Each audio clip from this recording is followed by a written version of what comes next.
Okay. What's shaking? What's shaking? My peoples. My peoples. What's good? What's goody? Gabe Moore. What's up, family? What's up? What's up, family? Adrian Dome.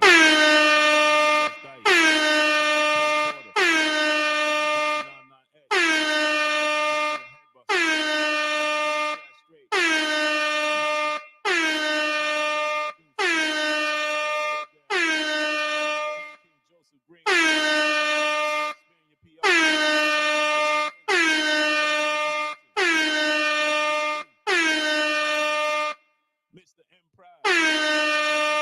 Boom 808.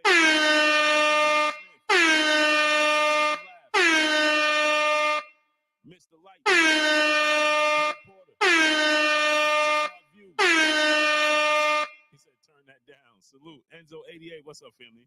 Man, they need to turn up my stream. We can't get 100 people. Here we go again. Here we go again. They completely shadow banned my channel. This is crazy, man. We're going to have a special guest on, Stitch Duran. MD Mills, what's good? Lima Chini, what's up, family? Can y'all hear me now? Can you hear me now? Can you hear me now? You can hear me now?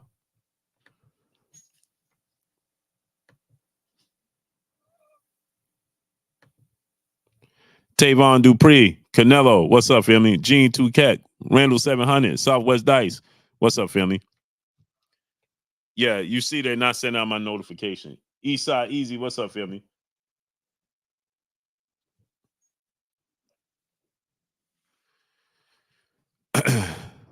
Lower it some? Man, y'all said turn it up. Now turn it up. Now you talking about turn it down. Which one is it? Hood Rich 410. What's up, family? What's up, family?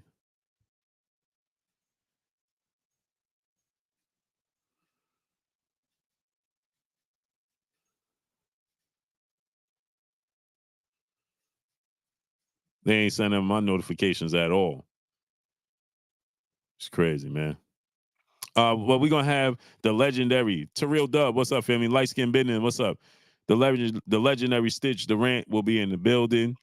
We had the big fights this weekend. PA Player, what's up, family? We had big fights this weekend. Tim Zoo, Sebastian Fundora, Isaac Cruz, Rolly Romero. Laura got a beautiful knockout victory. Beautiful. So, we had a good night of boxing. And I wanted to bring in the legend Stitch Duran. The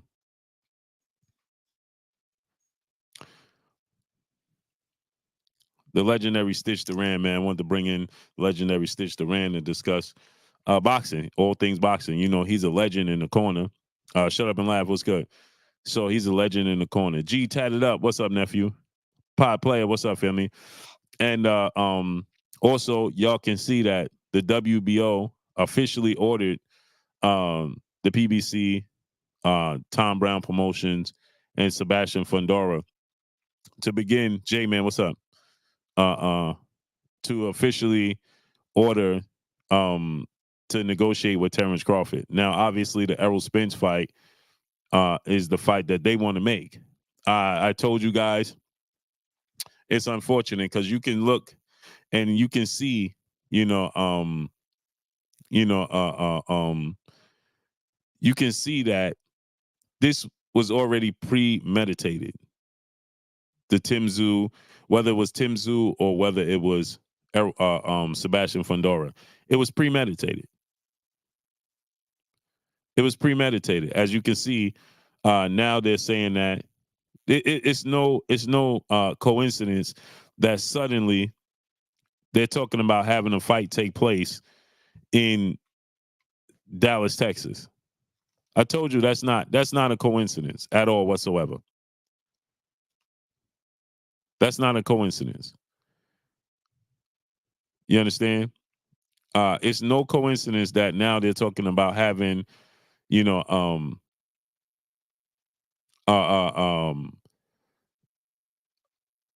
talking about having Errol Spence fight in Dallas, Texas. And remember, I told you guys, hold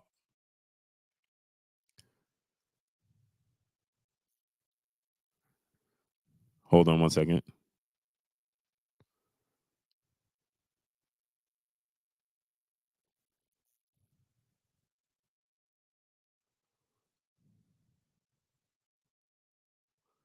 Hold on, let me check. Let me see. I think I put the wrong email for Stitch. Claymore, what's up, family? $1 Trillion Dream Deuce, what's up, family? I think I might have put the wrong email in there for Stitch. Let me see. So, again, like I said, it's no coincidence. There's no coincidence that suddenly they started to talk about,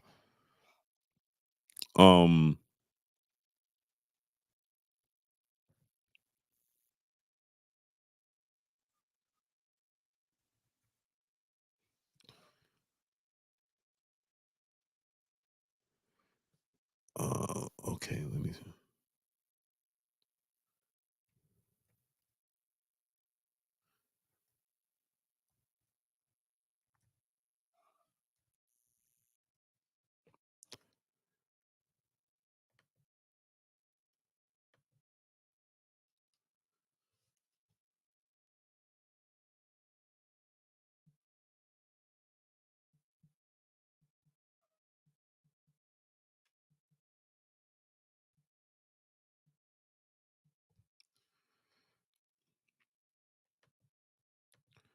So it's no. I heard you a part of ways. This is true.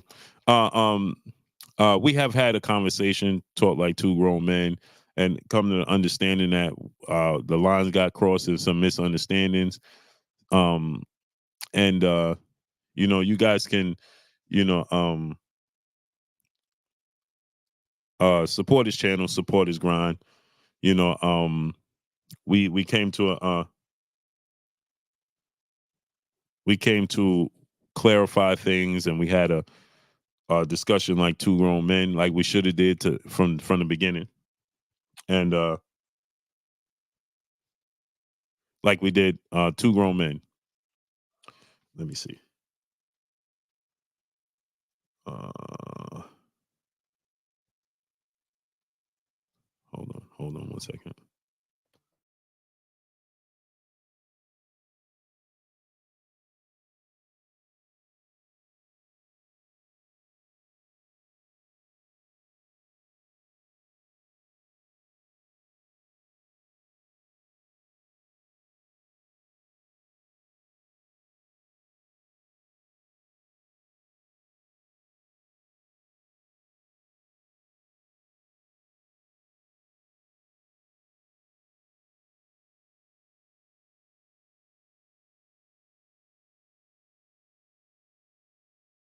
Yeah, so support his channel, support his grind, man.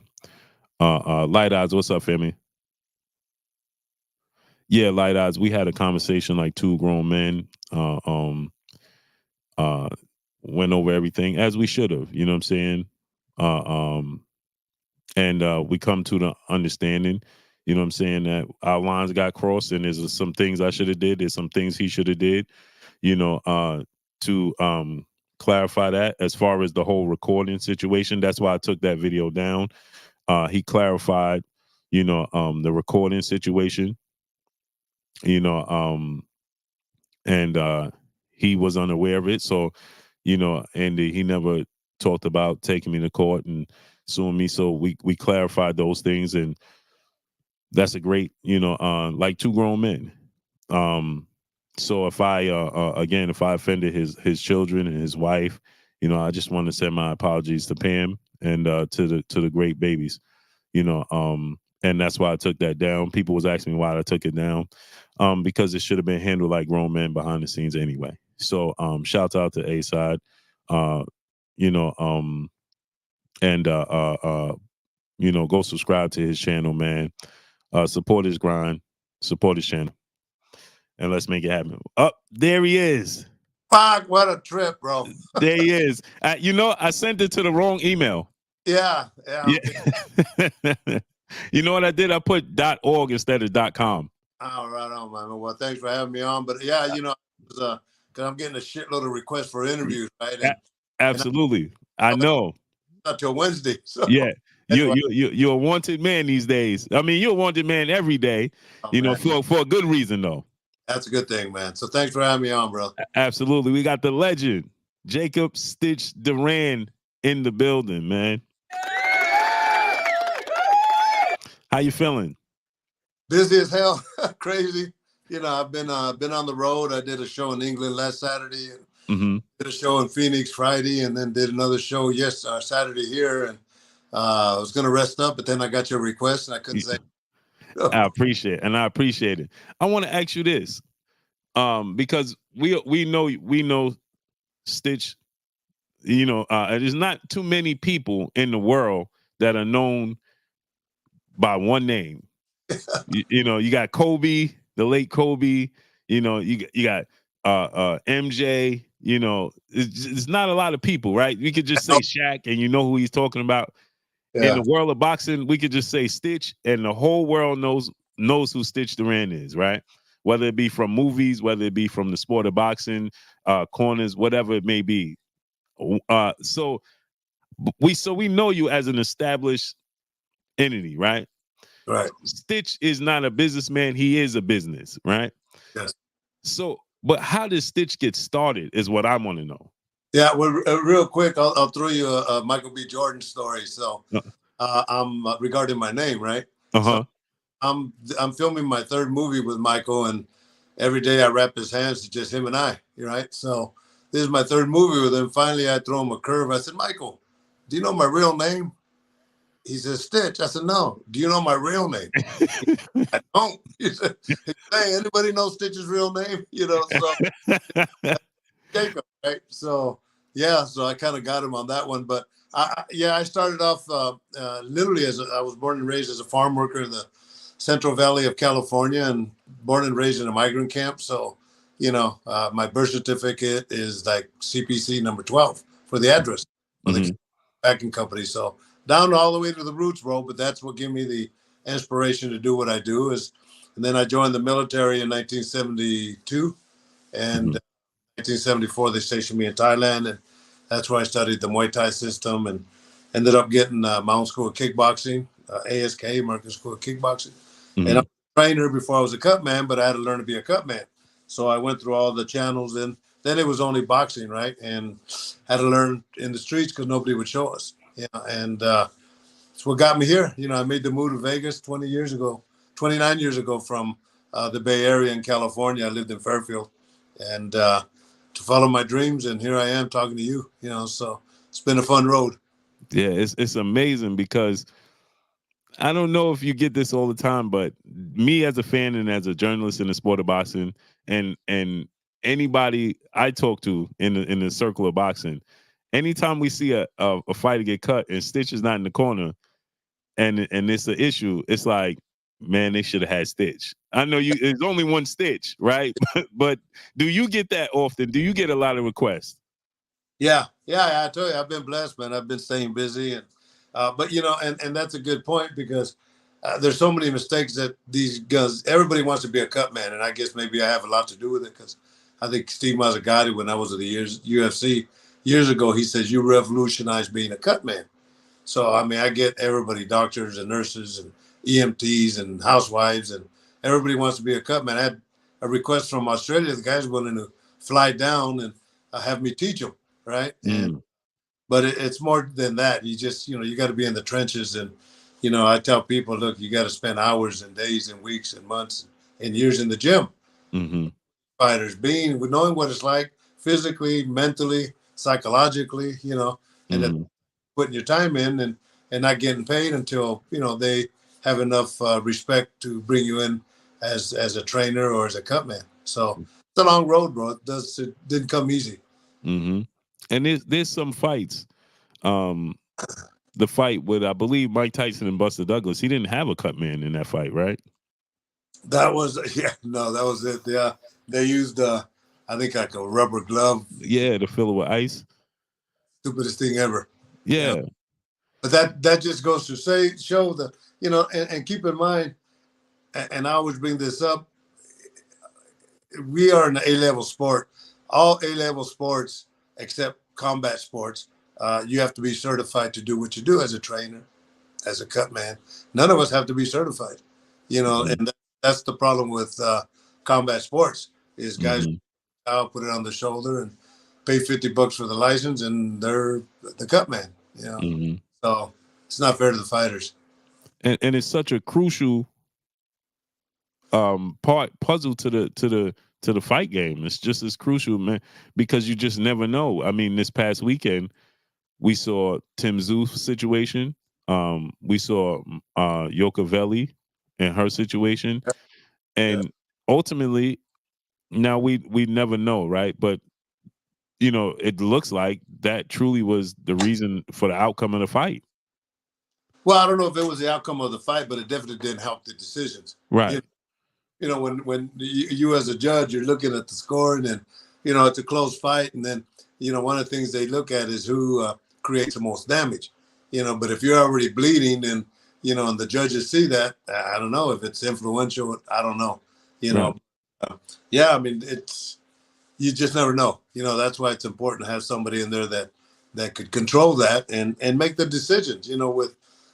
With Tim Zoo, wasn't that hard of a decision, and I know because that happened. These events with let's talk about Tim Zoo's cut, Mm-hmm. the big vein. I always tell people that vein when we get excited and you laugh and it comes all the way down. Right. Well, stop that vein, you're not going to stop it from bleeding. And I know because I've done that multiple times.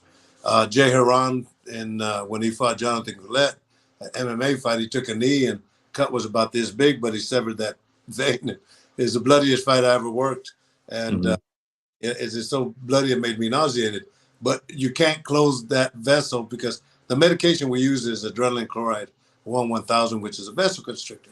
So you Mm-hmm. get smaller cuts like Devaya or Via, and those you could control by squeezing it and then putting the medication on there. But the other one, the vein is just so big that the blood is going to continue to come out and just washes away that medication. So in that Mm-hmm. situation, I did that with Vladimir Klitschko.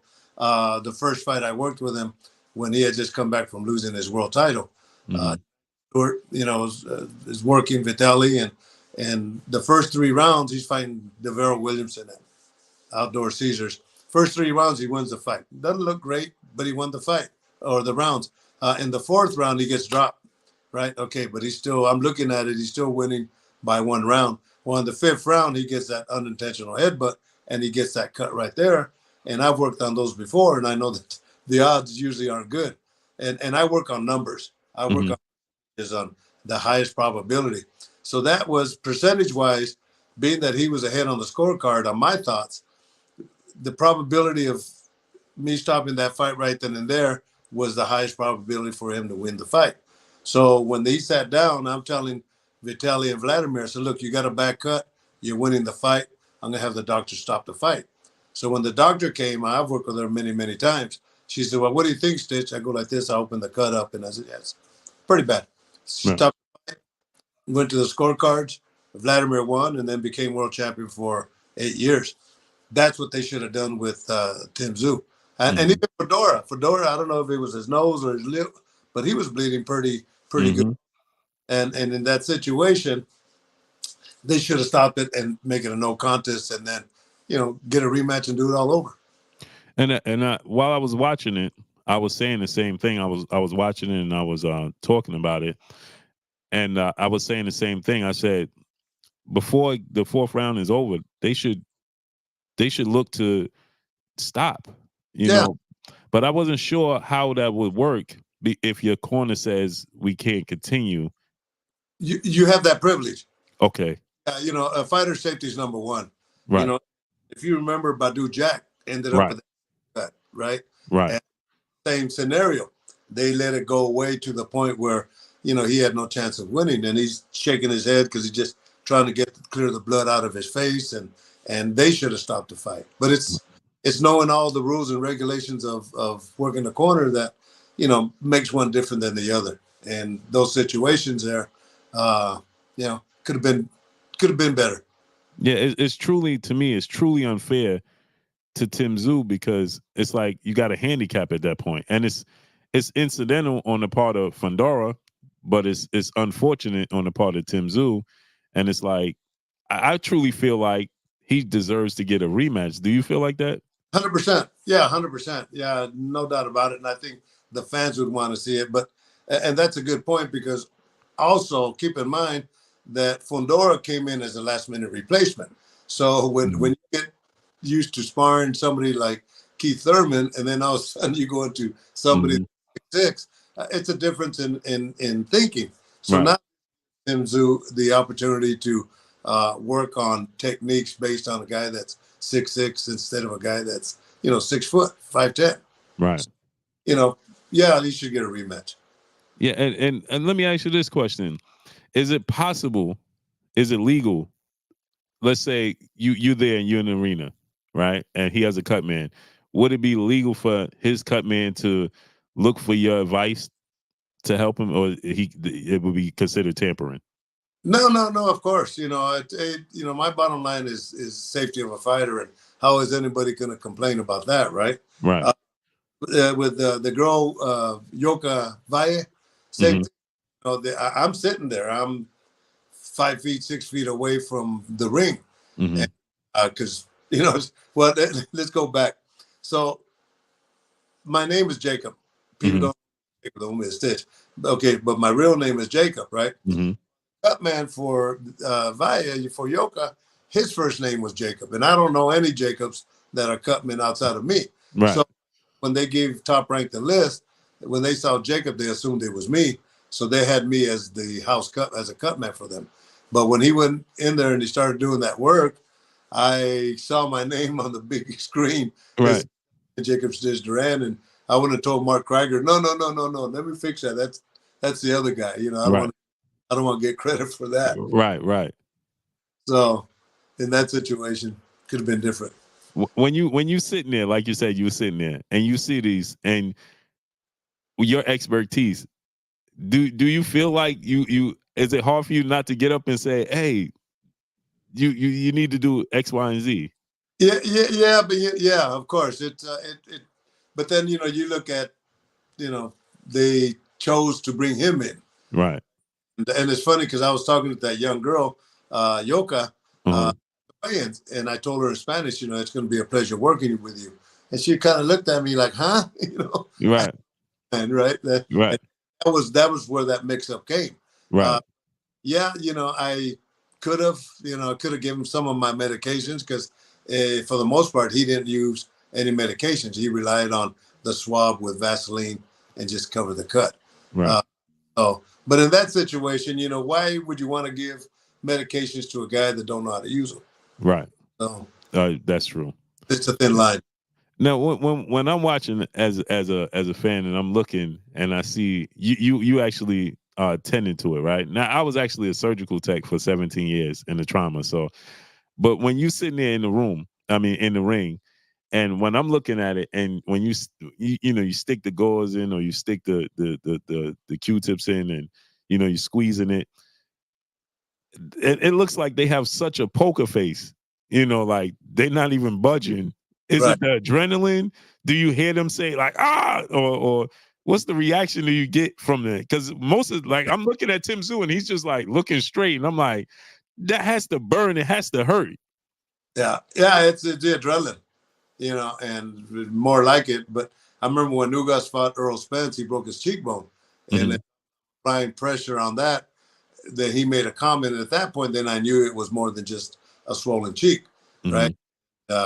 Brian Mendoza, the one of the earlier fights, we thought because it was like this, and he texted me last night that it wasn't broken, it just accumulation of blood. But I remember he says, yeah, it hurts, but I'm okay. That's the heart of a warrior. That's why someone like me, has to look beyond that and see what's the best probability for him to either win the fight or stay healthy. I did that with Andre Terrell when he fought Jose Esqueregi, and Andre was taking the type of shots that I consider long-term damage, where you punch him here and just penetrates and goes. So the doctors are talking, and I talked to Andre. I said, "Look, doctors are thinking of stopping the fight. Do you want to continue?" And just a real small no. He says that, and I said, I told the doctor no more. And Virgil Hunter and his grandfather didn't know what was going on. No, one more round, one more round. But once he said no, he was done. You know, Mm-hmm. go out there because he already has that implanted in his mind. Well, the Mm-hmm. next morning at 8 a.m, him and his wife called me and they thanked me. He just says, I just didn't have nothing in me. You know, so that's Mm-hmm. bottom line is for us to take care of these kids. Now let me ask you this question. Do you think there should be, because I think that there should be, well, for one, I wish there was like a union overseeing in the sport of boxing overall, but the health and the safety is number one. There should be some, I mean, with your expertise, there should be classes that everybody has to take if you want to be in the corner. That should be requirements, a certain amount of hours, because like you said, this we're dealing with lives. Yeah. We're dealing with lives. I can't walk in. You can't walk into a hospital and just throw, like you said, throw a towel over your shoulder and not know anything and then just start going helping people. You have to know, you have to have some sort of hours. I mean, I finished nursing school and then you still had to go and put hours in actually on the duty, on the job, so do you think that is there something that you could possibly start to begin that, overall and universal in boxing? Yeah, trust me, we're working on that right now. You know, just to get education back into the system because there's no education. You Right. know, I was learning to be a cut man years ago. I lived in the Bay Area, and Bone Crusher Smith fought Marvis Frazier in Richmond, California. And I asked this one guy. Then it was only boxing, right? That I was trying to learn to be a cut man, and if he, can you tell me what you did? He says, "Fuck you! I'm taking this to my grave, and you got to learn like me." That was me. Wow.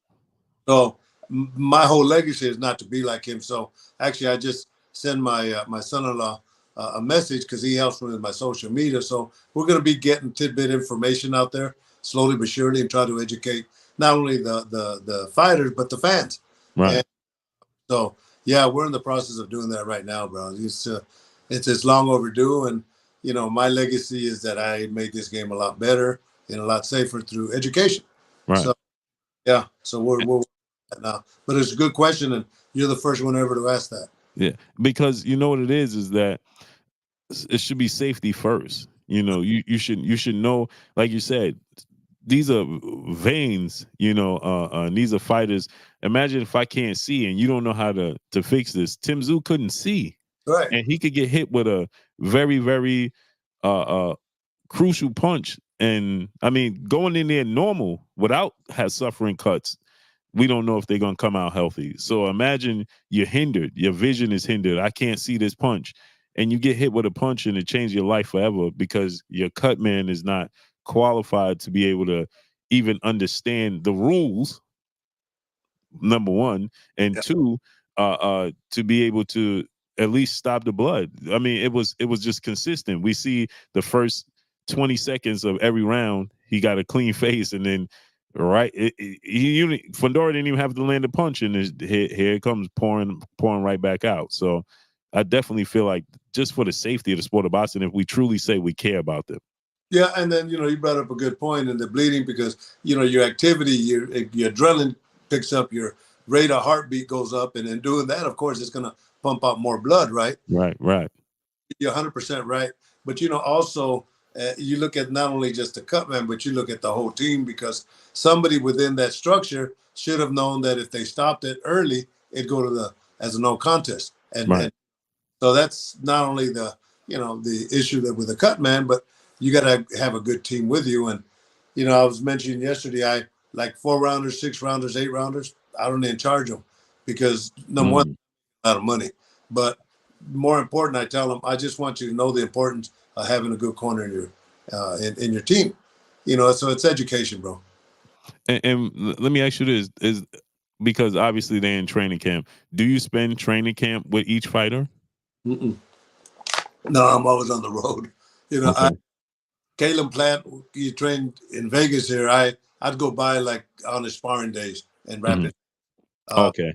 Most part weekends I'm somewhere. So Right. to spend 6 weeks in camp with a guy.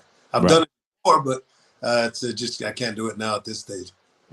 We got a couple of super chats. We got Dwayne Yosef, brother, in the super chat, dropping a half a dub on us in the super chat.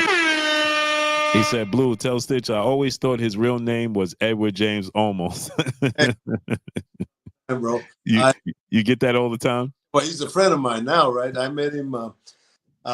He was going to do a movie with Anderson Silva, and I knew Anderson Silva was fighting in the UFC, so I knew he was going to be there. And being that he's Chicano and I'm Chicano, I wanted to meet him, right? And I'm wrapping hands in the back, and one of the UFC staff says, "Hey, man, Edward James almost wants to meet you." So yeah, I finish and I walk down the hall and I turn and I look at him like I'm looking at you. It's the same shit. You know, and, but yeah, you know, he came back and told me, you know, that people call him Stitch all the time, you know. So we're doing the Creed movie. I think this is Creed 1.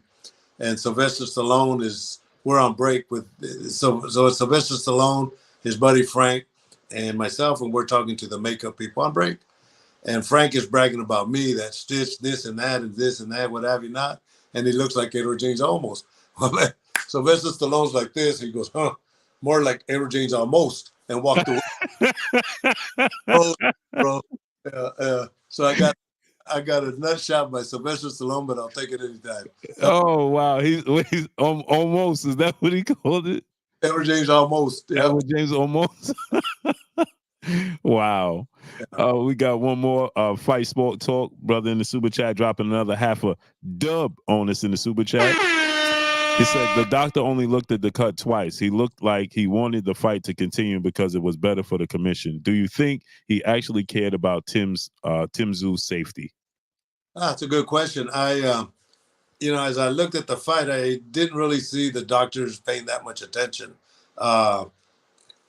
Yeah, he had stopped it. Probably wouldn't have been a bad idea. But then, you know, everything would have fell on him, right? If the team didn't do it, then why would the doctor do it in between, right? And it's the thing with it, he wasn't getting hurt. And I think those are what the doctors, you know, look at. You know, is the blood getting in his eyes? Yeah, he's wiping. You know, you look at disadvantages. But the bottom line is the fighter getting hurt. And throughout the whole process, he wasn't getting hurt. But if you notice down as they were fighting, they just kept the same pace going all the way to kind of finish the fight without hurt, you know. Yeah, you know, it's not, you know, the commission's there for safety.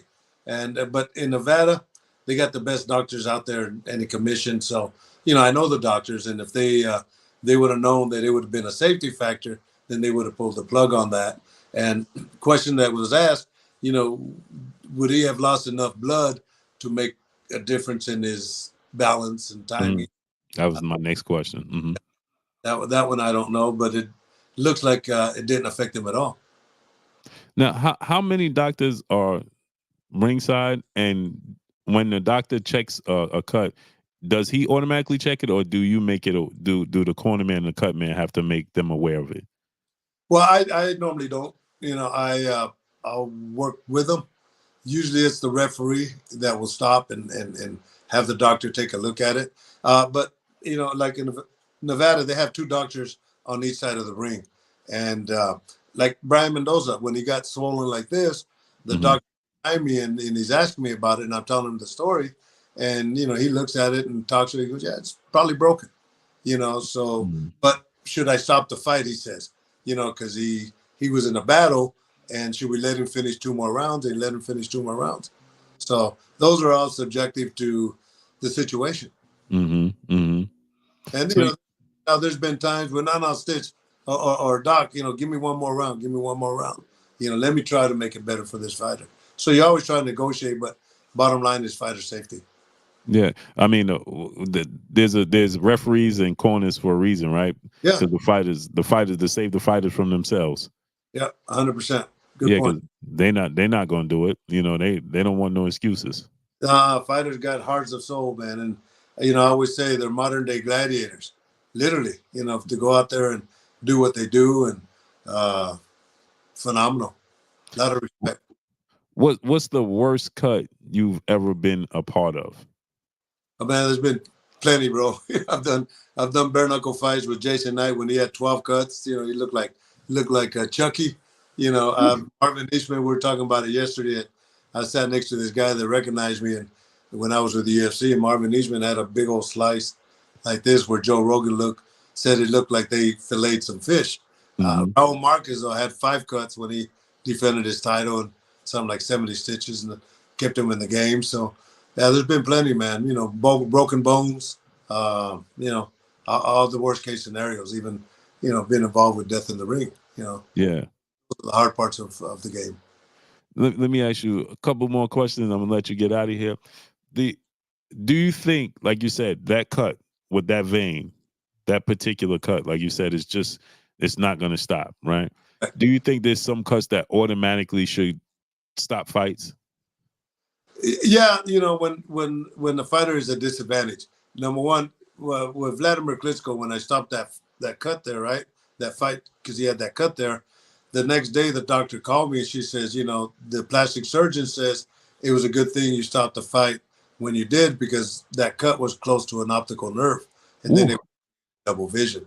So yeah, those are things you got to evaluate. You can't be macho in there and say, "Nah, I can stop it," and he's a gladiator. If there's damage, then you got to look at those type of damages. And I remember when I was doing the bare knuckle fights, this one girl, just right on the bottom, she got a slice like it was like you got a razor blade and just kind of a thin slice. And in the bare knuckle fights, they have a great rule that I think MMA should implement. Even boxing, where the referee call timeout, they bring them to me, and then there's a doctor with me, and at that point, we have 30 seconds. He has 30 seconds to evaluate whether the fighter should go out or not.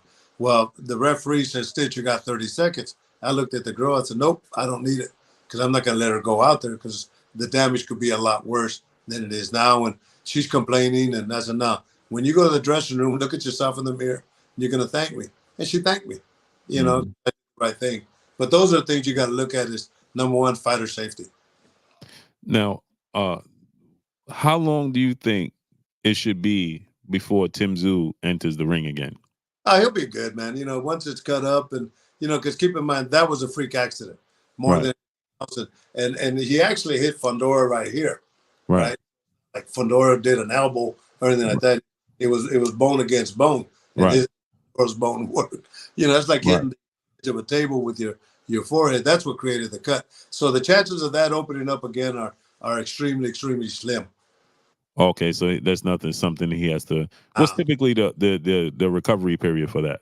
A good 3 months. They always say, good solid cuts. 100-day healing is always good, especially when you're dealing, with a fate like Tyson Fury. Case with him is he'll have enough time to heal. But this cut up there for Tim Tszyu, there will never be another issue. Okay, so you don't have to worry about. It's not like the face with the scar tissue and reopening. Yeah. So that's it.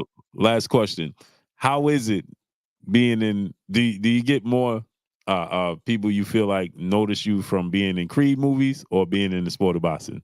It's funny you say that. It's I've been in 7 movies. Movies, right? I did the first one with Antonio Banderas and Woody Harrelson, Play to the Bone. Play to the Bone. I'm not even an actor, bro. The second one I did was Ocean's 11, when Vladimir Klitschko fought Lennox Lewis when they robbed the casino. Well, after that, I worked with Vladimir for 8 years, and Vitaly, and both heavyweight champs, right? Then I did Balboa when Rocky fought his last fight. I was the light-skinned brother with Antonio Tarver. And I did Here Comes the Boom. Here Comes the Boom with Kevin James, Salma Hayek. And then I did Creed 1, Creed 2, and Creed 3. And they're preparing for Creed 4. So, yeah, it's so anyway, getting back to that. At first, people used to stop me about working in the UFC, right? And then they fired me.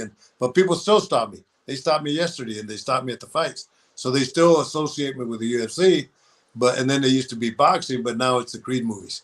Hey, man, you're the guy in the Creed movies, So that's not a bad thing, And working with Michael B. Jordan it's a blessing, man. And, he's I treat him like a son. I treat him like a fighter. And he appreciates that. And, he'll come up to me for advice.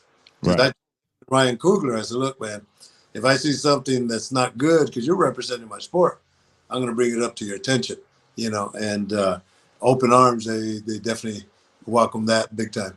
Now I said last question, but you brought up the Vitaly Klitschko. How was the Vitaly with him and Lennox Lewis? You worked that fight, right? No, that's No. Sally says, he goes, Steesh, if you would have been with me when I fought Lennox Lewis, I would have won the fight. You know, and Right.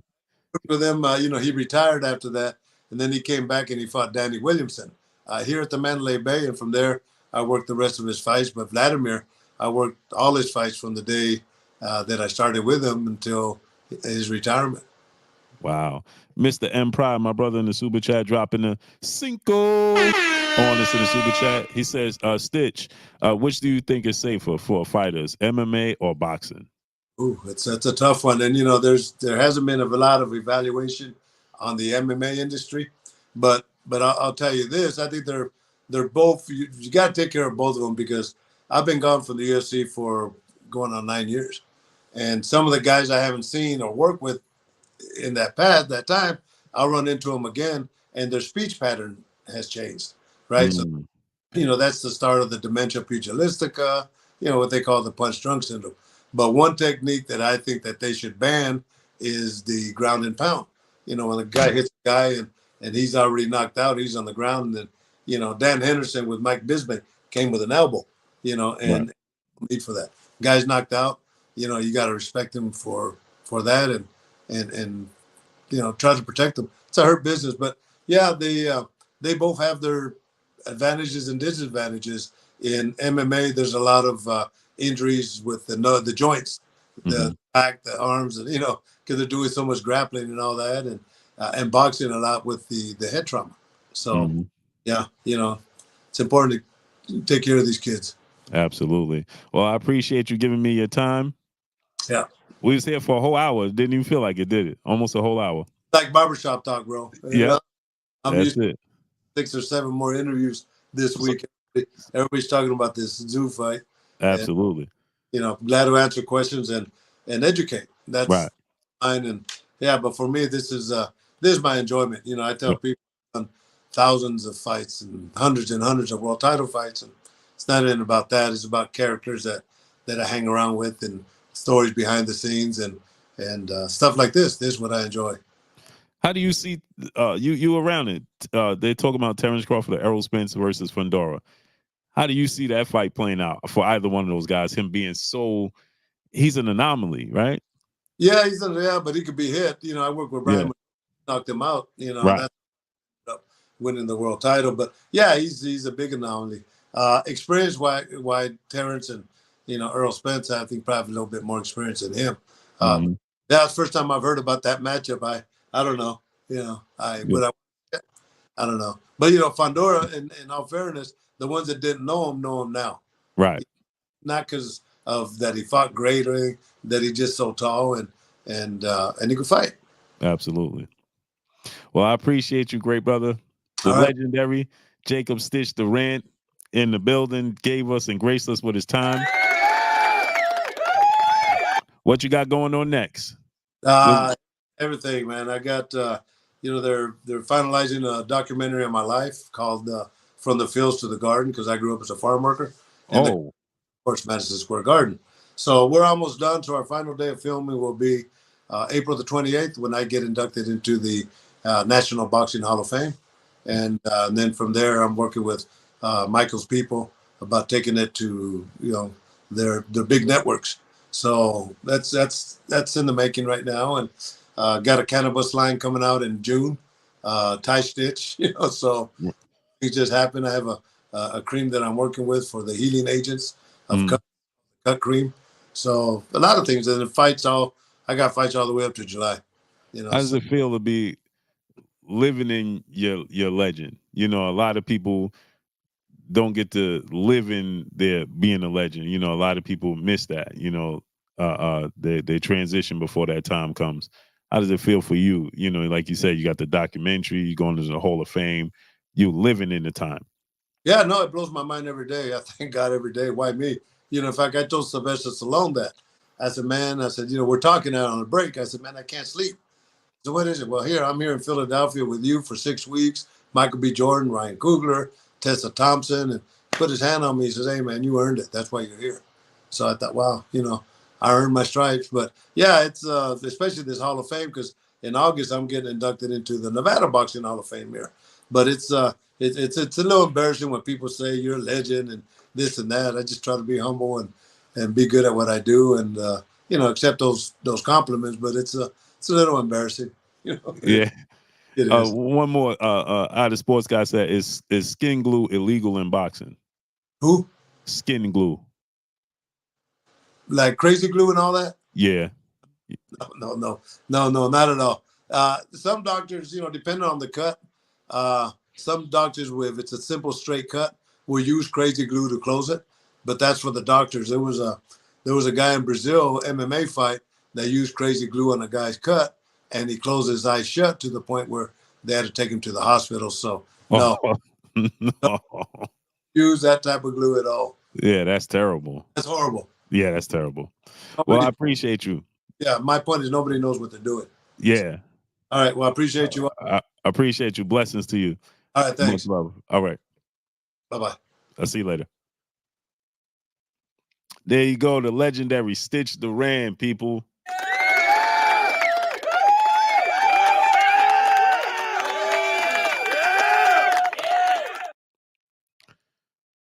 Yeah, we had the legendary Stitch Duran, man. We had a couple of fights this past weekend, Yoka Valley, and we had Tim Zoo, and they suffered some major, major cuts in their fight.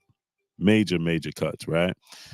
So, with that said, I do think that there should be some sort of union in the sport of boxing, man, that includes, there should be some union that, that, you have to, like he said,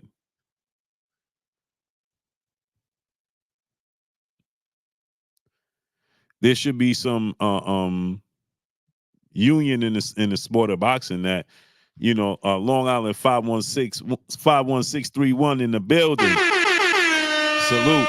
Terry Nelson II, Angel Rodriguez, what's good? John Tucker, what's good? Dwayne Yosef, appreciate you, bro. The sports guy, what's good, family? Tavon Dupree, AK Crowder, my brother in the building. So I do think that there should be a union that's in the sport of boxing, like he said, that Marilyn Paul, peace and blessings, Queen. How you feeling today? Every cut man should be certified. Exactly, Queen.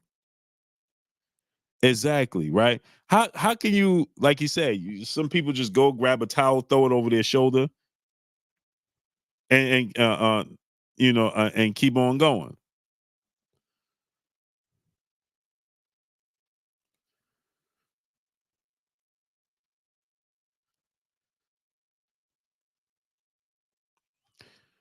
That should you're dealing with Kizzy Hayes, peace and blessings, Queen. All we know, all we own. Salute, family. Benjamin Harrington, what's up, family? George Bear, what's good? Kizzy Hayes, the queen in the building. Grandma OTG, salute, family. So there should be T-Buzz, what's up, family? You shouldn't be able to, just, like he said, just grab a towel, throw it over your shoulder. Big Len 20, what's up? And jump in the ring because y'all friends. Man, y'all friends, and y'all just jump in the ring. Bear Suleiman, what's up, family? You just because you friends, you should not be able to jump in the ring and just one round with George, salute, and just be a cut man, bro. Clearly, and I like what he said, right? Dwayne Yosef, what kind of headphones? These are my wife got me these. These are Skull Crushers, man. But these are my nephew and my wife got these for me. I forgot what they call, man. Crusher Evo model CV dub. I think it say Crusher Evo, Crusher's Evo, something like that. Cedric Rose, salute. Norm Sale, what's good? King Randy, what's good? I think that's what it says. I can't see that well, man. Eyes are bothering me. I need y'all to smash that like button, man. Let's get the likes all the way up. Skull Crushers are live. Yeah, I think that's what these are. My wife and my nephew got them for me. Hold on.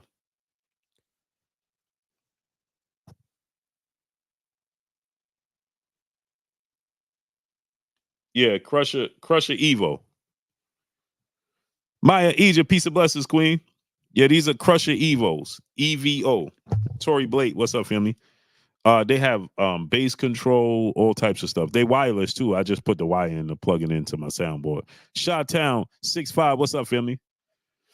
I just use the I only use the cord because I plug it into my soundboard. But these are wireless. They Bluetooth. They connected right to my cell phones. So when I go to the gym, they connected to my cell phone. I just unplug the cord and then just listen to it. Rick the Barber, my brother in the super chat, dropping that Cinco on your boy Blue. You be killing me with the shout outs when you trying to finish a sentence. Peace and blessings. Salute. Hey, I tried, bro, because it's my appreciation for you guys. You know what I'm saying, Rick the Barber? I feel like I'll rather neglect my thought pattern opposed to neglecting, like, seeing you in the chat, finishing my convo, and then trying to find you or forgetting about you in the chat overall. Scuba Steve, what's up, family? So that's why I do it, because I'm very forgetful. So that's why I'm trying to do it. I do it as I go because it's my appreciation for y'all, man. I love y'all. You know what I'm saying? D Hill, what's up, family? So without y'all, there's no me. So if I don't address y'all on the daily, you know what I'm saying, every moment. Yeah, Paul Porter. Plug Sosa 5150. What's up, family? I just my it's my birthday weekend, and it was Easter, and you know, I got kids and stuff like that. That's me. What's up, family? So this Mr. Empire was good. I saw a brother came in here and he said, Jose Ayala was good. The brother said, "Oh, I came in late. The PBC bashing is over." I never bashed the PBC. What are you talking about? You dudes is weird. Reginald Fields was good. Where did that brother go? Norm Sale, what's up, families? King Randy, what's up, family? J Man, what's up? He said, I came in late. The PBC bashing. Did I miss the PBC bashing or something? I'm not bashing. Why would I be bashing the PBC? What are you talking about? That makes zero sense. I'm not bashing the PBC. Why I got an issue with the PBC? KS, next level coach, what's up? LaJessica, peace and blessings, queen. How you feeling? Maya Egypt, peace and blessings, queen. Z Stacks 1017, Dwayne Moore, what's up, family? Southwest Dice, what's good? Brother said, man,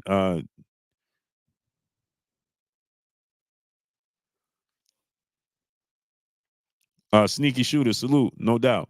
Marcus, what's good? So the brother said I'm bashing the PBC. I'm like, bashing the PBC, bro? No, I don't have nothing negative to say about them. Pull out Bandit, what's good?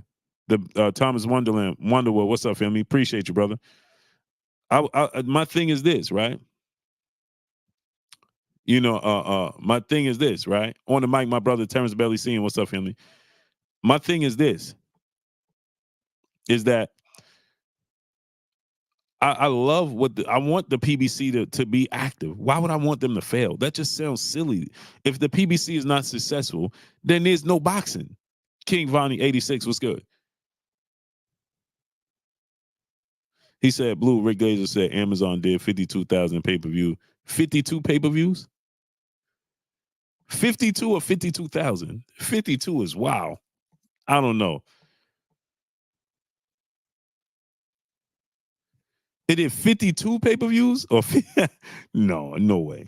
52 or 52,000? I don't know, man. Where was he on? Where was he on? Coach Malachi? The card was exciting to me. J Dog, what's up, family?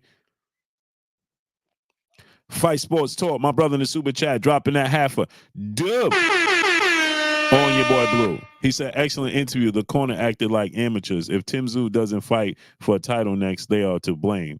Yeah, so here's my thing with this, right? And I say this all the time and say this again. I'm about fairness because I'm about the sport of boxing first. You understand? I'm about fairness and about the sport of boxing first. I want to see the sport of boxing win. He said, had to be 52,000. Yeah, 52,000. Chuck PCville boxing. What's up, family? Chris Brooks, what's good? I don't know if it did 52.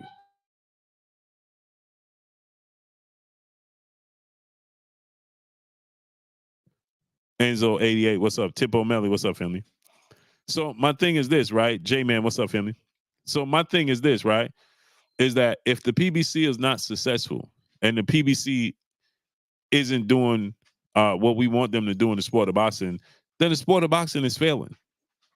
And if the PBC, I think they have the biggest stable of fighters. So if the PBC is not successful, then that hurts the sport of boxing. I don't want to hurt the sport of boxing. I don't care about them being on Amazon. I just want them to be active. I don't care about who fights who unless it's unfair. You understand what I'm saying? I see people that say, oh man, I don't want to see this fight ain't worth pay-per-view. You never hear me say this fight ain't worth pay-per-view. I don't care nothing about that. You know what I'm saying? Now, you guys, the fans, might feel like, hey, man, I'm not spending my dollar on this card. It ain't pay-per-view worthy. That's very understandable. That's very understandable, right? But at the end of the day, like I said, I want to see the PBC win. I don't want to see them lose. Charles Schuler, what's good? I don't want deceiving and lies within the sport of boxing.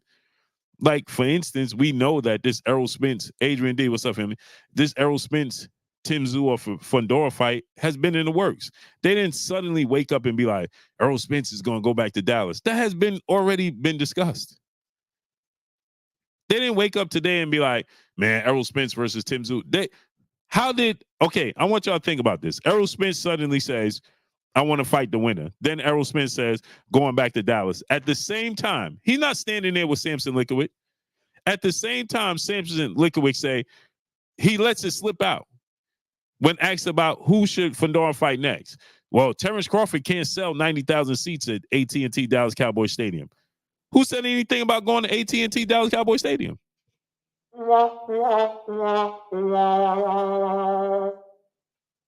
said that? So that's what I'm talking about. When you have preconceived already things in plan, that's what hurts the sport of boxing. That's what I have an issue with. Because that hurts the sport of boxing. That don't help the sport of boxing. It hurts the sport of boxing. Tip O'Malley, what's good? So now suddenly, how he gonna fight at AT&T Stadium? He wasn't gonna fight Terrence Crawford there. Main event Mark, what's up, family? He wasn't gonna fight Terrence Crawford there. King Ali, what's good? So if what happened with the Crawford rematch? How you suddenly have this in the works? We are only in March. Well, today is April 1st. But we 3 months in. So they were supposed to rematch. Now, how'd that go if Errol Spence is not healthy to fight Terrence Crawford? How did you already have a plan in place for him to fight Tim Tszyu, Sebastian Fundora winner? Here's the thing, okay? Let me give y'all the real. Okay, let me break this down. Fight Sports Talk, my brother in the super chat, dropping that Cinco on your boy Blue. Likowicz just said their priority is Tim Tszyu rematch. Great news if true. Yeah, because they don't want to fight Terrence Crawford.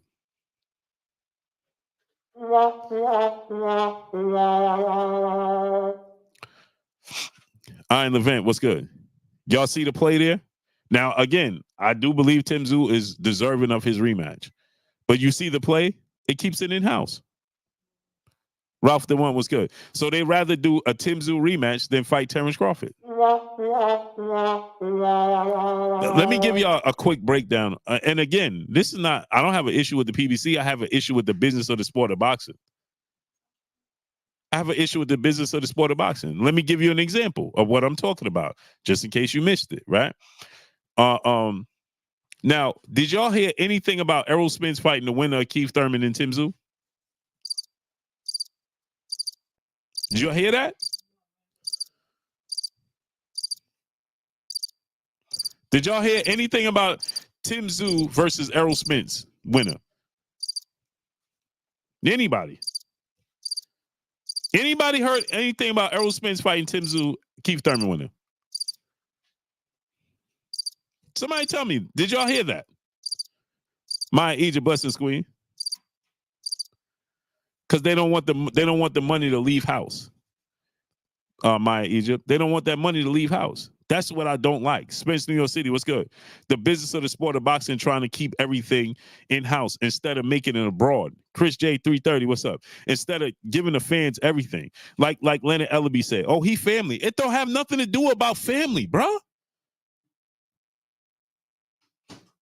It has nothing to do about family. This is about the fans. And this is about the sport. What are you talking about? This is family. He just got stopped.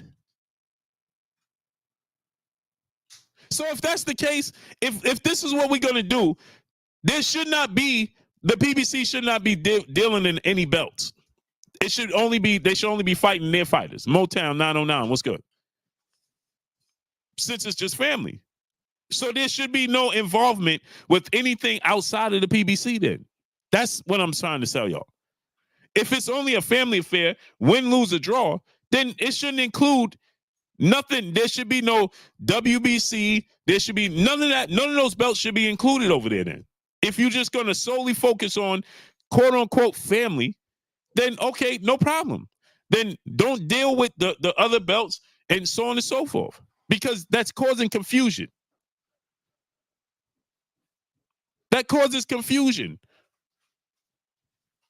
So like I said, you didn't hear nothing about Errol Spence fighting the winner of Tim Tszyu and Keith Thurman for multiple reasons, and I'm going to tell you why. See, I'm about telling you the truth. It's not about disdain. I love the PBC. I love the brothers at the PBC. I have friends, close relationships. I'm just going to tell you the truth. Okay? I'm going to tell you the truth. You understand? It's not about having dislike for the PBC, wanting to see them fail. None of that. It's the truth. I want to see the sport of boxing flourish. So let me explain to you something. You didn't hear nothing about Errol Spence fighting the winner. You know why? For one, Tim Tszyu belt wasn't on the line. So if Keith Thurman beat Tim Tszyu, Errol Spence has no interest in fighting Keith Thurman. And Tim Tszyu belt wasn't on the line. So you heard nothing about Errol Spence fighting the winner of that fight. Nothing. Because Keith Thurman is not relevant to Errol Spence. He don't want anything, Ross Joe was good, to do with Keith Thurman. And then on the flip side of that, there was no belt on the line. But what happened? Remember this, people. Ron J, what's good? Let me give y'all some knowledge. Let me give y'all history. That's why I do what I do. Remember this. When Errol Spence lost to Terrence Crawford, he went up, he put in his notifications that he was going to move up to 154. What happened when he notified them he was going to move up to 154? Let me see if y'all remember what happened. Y'all tell me what happened when Errol Spence said, I'm moving up to 154 and officially petitioned and let them know he's moving up to 154. What was the next thing that happened, people? What was the next thing that happened? I just got to give y'all truth. What happened? When Errol Spence let it be known, I'm officially moving up to 154 pounds. What was the next thing that happened?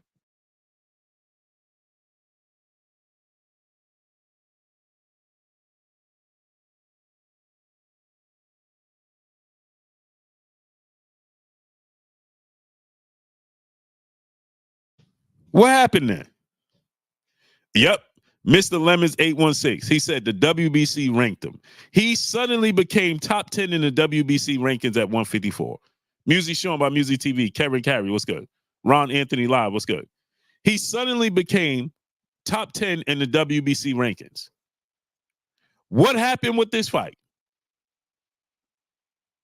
This lets you know Errol Spence was more than likely going to fight Sebastian Fundora versus I can't pronounce the Russian guy's name that just fought Brian Mendoza. Errol Spence was more than likely going to fight the winner of that fight. He was going to fight the winner of that fight for the WBC. He was put top 10 in the WBC. So what happened? They moved Sebastian Fundora up. It was an opportunity. Keith Thurman blows out his bicep. Sebastian Fundora suddenly moves up. Initially, they said the WBC belt was not going to be on the line. Then suddenly the WBC belt came on the line. Now it was a unification bout. 2 belts is on the line. And Keith Thurman is not fighting. Now Errol Spence is in the running to fight the winner. Do y'all not see this? Do you see what just happened? So now guess what? They wanted Errol Spence to fight for the WBC belt to begin with. So now what did Tim Tszyu say? He was willing to vacate the WBO belt. Why? Because if he beat Fundora, if he vacate the WBO, he still has the WBC. He'll fight Errol Spence in Texas for the WBC belt. Period. They didn't want, he's not going to fight Keith Thurman. So now what they're trying to get Sebastian Fundora to dump the WBO belt, which Errol Spence now can still fight for the WBC belt. But I have no problem with that. But the problem is it should be a natural pecking order. It should be a natural pecking order. You lost to Terrence Crawford. Terrence Crawford petition. Now, Sebastian Fundora, he's already saying he don't want to vacate the WBO and he wants to fight the best fight in the world, Terrence Crawford. They're going to try to convince him right now. And they probably will convince him. How? Financially. Why? Because they see both negotiations. People, y'all not understanding. I negotiate for, just put me in a position. I negotiate for Errol Spence and I negotiate Sebastian Fundora. Right? So if Terrence Crawford fights Sebastian Fundora, right, I'm going to negotiate that. I'm putting the money out. And if Sebastian Fundora negotiates with Errol Spence, I'm putting the money out. It benefits me to keep Errol Spence is my fighter as well as Fundora. So doesn't it benefit me to make Errol Spence versus Fundora? So now I'll tell you, okay, Fundora, if you fight Terrence Crawford, if you push to fight Terrence Crawford, I'm going to give you $2 million. But if you fight Errol Spence and vacate the WBO, I'll give you $5 million. What direction you think he's going in? I'm hypothetically speaking, but you understand what I'm talking about. What direction you think he's going to go in, people?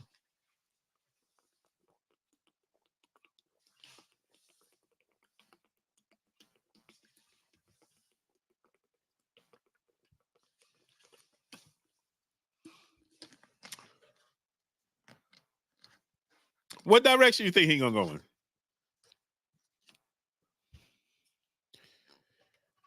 EJ wants both, money and the belts, because he can get both.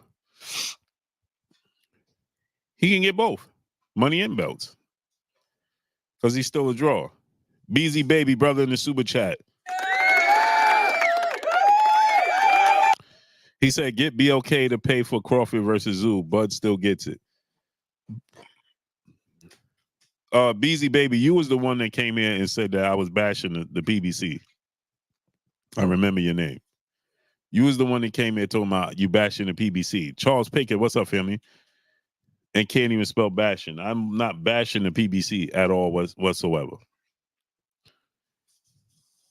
I'm giving truth. And if you could debunk any truth I just said, now it's talking about get BOK to pay. Why? Shouldn't it be fairness? You don't want to see fairness in the sport of boxing? BZ Baby? Huh? You want Terrence Crawford to be frozen out? You mad? You mad Terrence Crawford is a great fighter? Huh? TR, what's good? You mad Terrence Crawford is a great fighter? Well, won't you get BOK Prime to pay for Terrence Crawford? These are the fake fans we have in the sport of boxing, masquerading around like they boxing fans. They not boxing fans. They don't mean the sport of boxing any good. They just here to cause confusion. The future, what's up, family?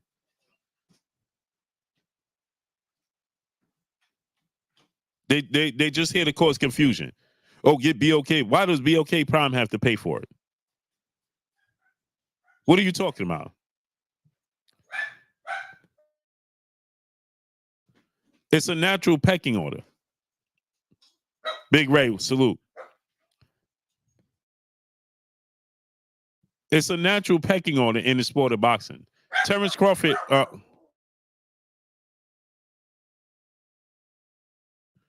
It's a natural pecking order in the sport of boxing, right? Beezy Baby. Now, Beezy Baby, don't disappear. Come back. The Future, what's good? Big Ray, what's up? Don't disappear. Now, don't block him. Don't time him out. Don't time him out. Don't block him. Don't do anything. I'm asking this question, right? You don't think that Terrence Crawford earned his position and earned his right to fight for that title? Huh? PBC won't pay Top Rank either. And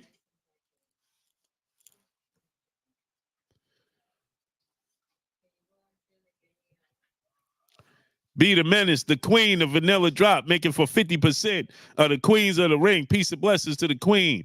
Bassiana and the Menace in the building. Go subscribe to the queens of the ring. Queen, drop the link to your channel in the chat. Mr. Tally 140, Vaughn the Virtuoso, what's good? Yeah, I had to put my wife glasses on, man. I can't see. Couldn't see, man. Now I see clear. Ain't that something? Diamond Newman, what's up, family? These are my wife glasses. They just happen to be here. Now I can see everything clear. Ain't that something? Solomon Reddick, what's good? Yes, he does. I said fight Zoo for the belt. That's what I'm saying. Oh, Beezy Baby. I think I didn't pay attention to what you said. Ethiopian Eyes, what's up? No, you say, yes, he does. I said fight Tim Zoo for the belt. Why would he fight Tim Zoo? Tim Zoo don't have the belt. Chad Quinn Jr., what's up? Yo, Vu, what's up? Why would he fight Tim Zoo? Tim Zoo don't have a belt. He would have to fight Sebastian Fundora. Sebastian Fundora has the belt. So it's fighting Sebastian Fundora, not Tim Zoo. Why would he fight Tim Zoo? Tim Zoo don't have a belt.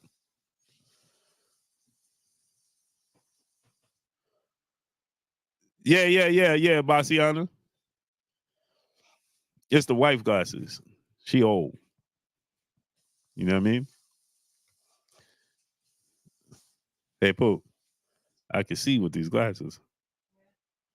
T9 Boston class. What's up, fam? These your reading glasses or your regular glasses? These are the regular ones? Oh, these are the reading ones. I'm about to say, something ain't right. Ron J said, I heard Fundora say he'll give Tim Zoo the rematch. He should. I just had legendary Stitch Duran on, and we was just saying that, Tim Zoo deserves his opportunity. He does. Chakra over 9K. What's good? There's no more integrity in boxing anymore. It's all about getting the back. Facts.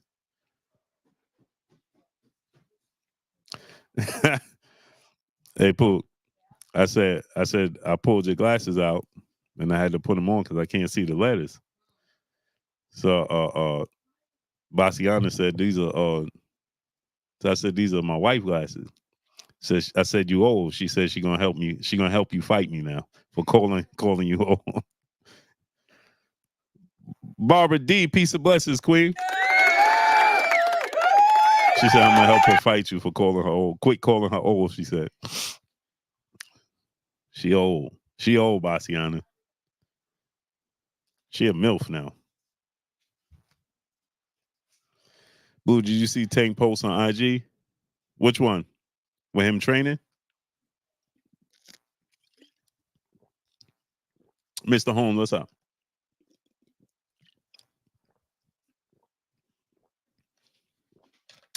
Big Face Hunno, what up, family? Bruder, what's up? The one he said, O'Neal P, what's up? When him saying he working out, yeah, Tank training, man. I'm telling you, man, I can't wait for this Frank Martin Tank Davis fight. It's going to be better than people anticipate. Samson said Fundora not going to be ready till November at the earliest. No, he didn't. No, he did not say that. Pull out Bandit. Pull out Bandit. He did not say that.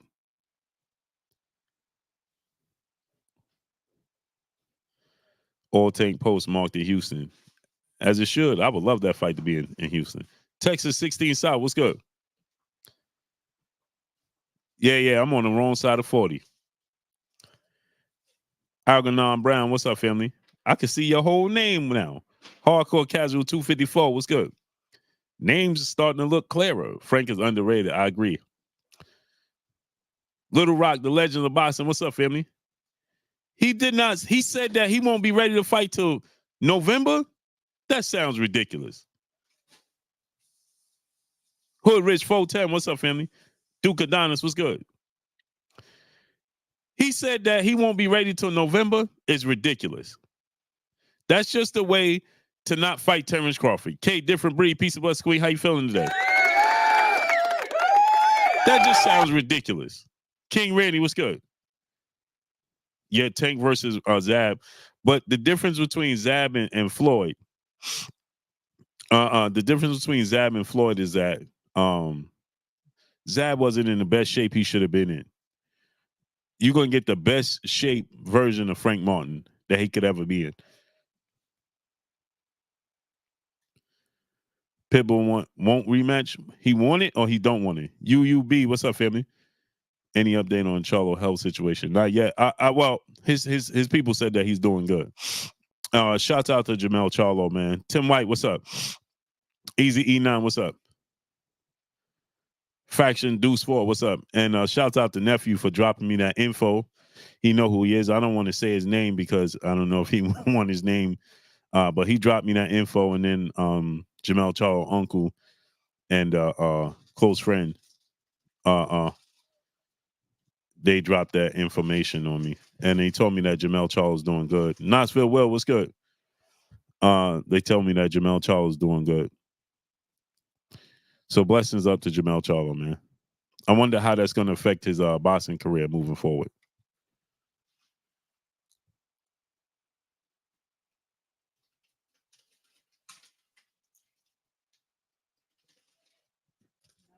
They put when you take the glasses off and you can't see nothing. Sucks. Apparently Jamel Charlo, Jamel Charlo suffered a seizure. He suffered a seizure. Jay Blizz, what's up, family? People discrediting Frank Martin. You know why, Hood Rich? Because they don't know boxing. They don't watch boxing. They only watch big name fighters. So of course they're gonna discredit Frank Martin.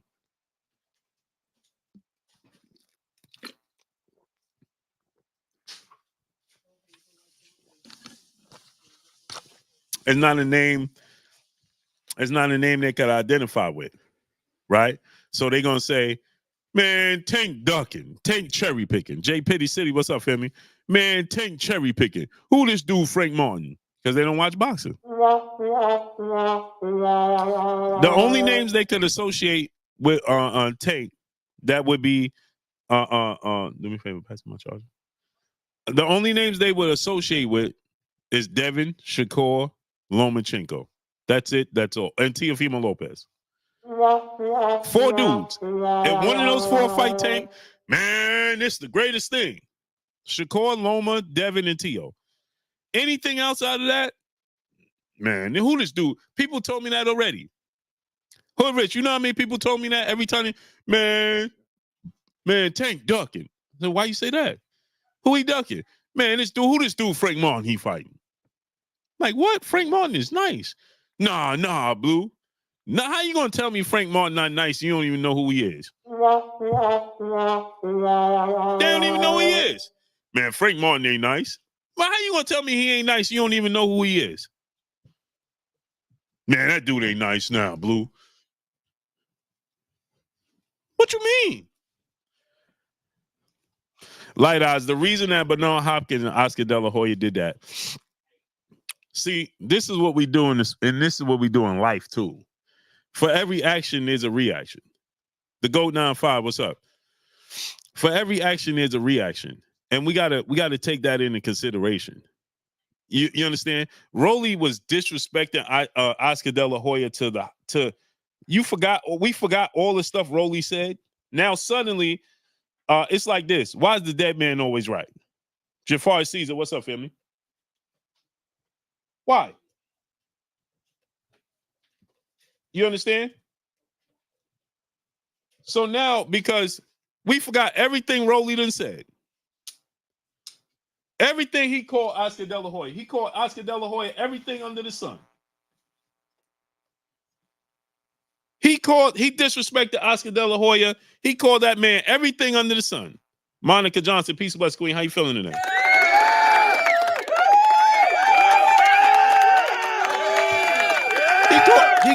He called Oscar everything under the sun, right?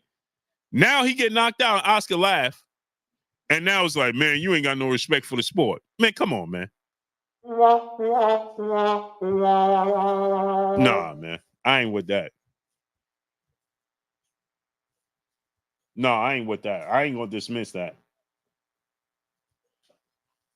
I ain't dismissing. He called Oscar everything under the sun. I mean, he called, y'all forgot all those things he said about Oscar? And Oscar, remember when Oscar responded and said, come on, Rolly, don't do me like that. I had nothing but good and nothing but respect, and we had good conversations. Rolly went on another tangent. Don't call to me this.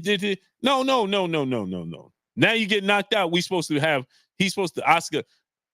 supposed to have sympathy for him? No. No.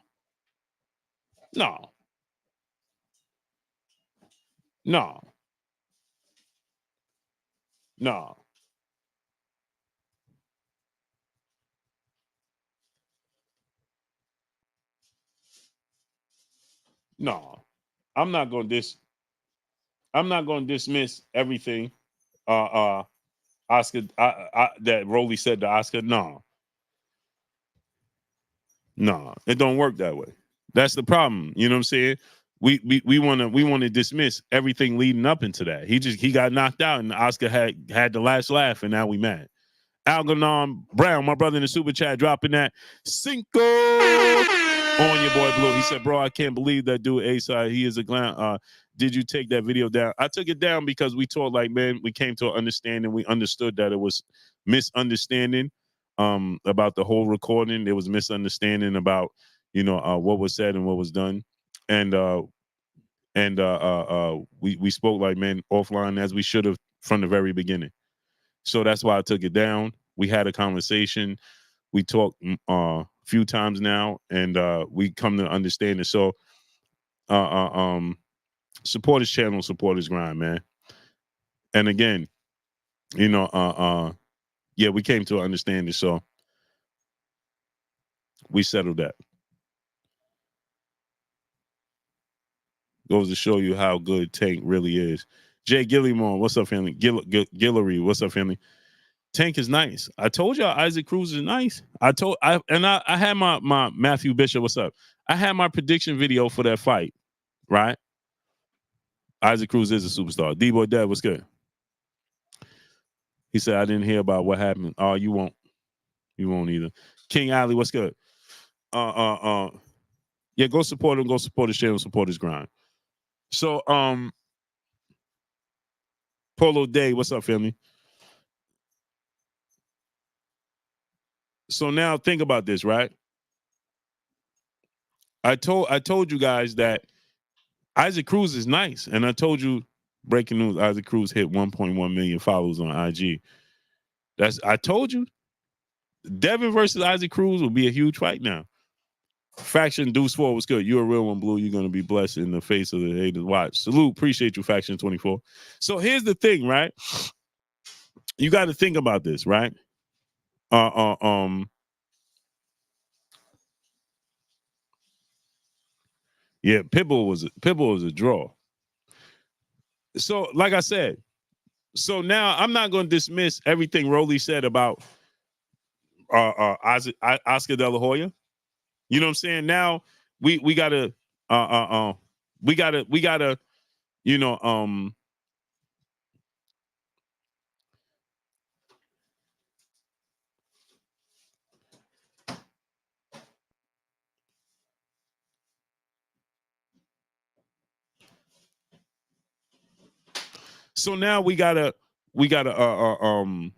yeah, I think that will be Isaac Cruz. You got to have a special skill set to be Isaac Cruz.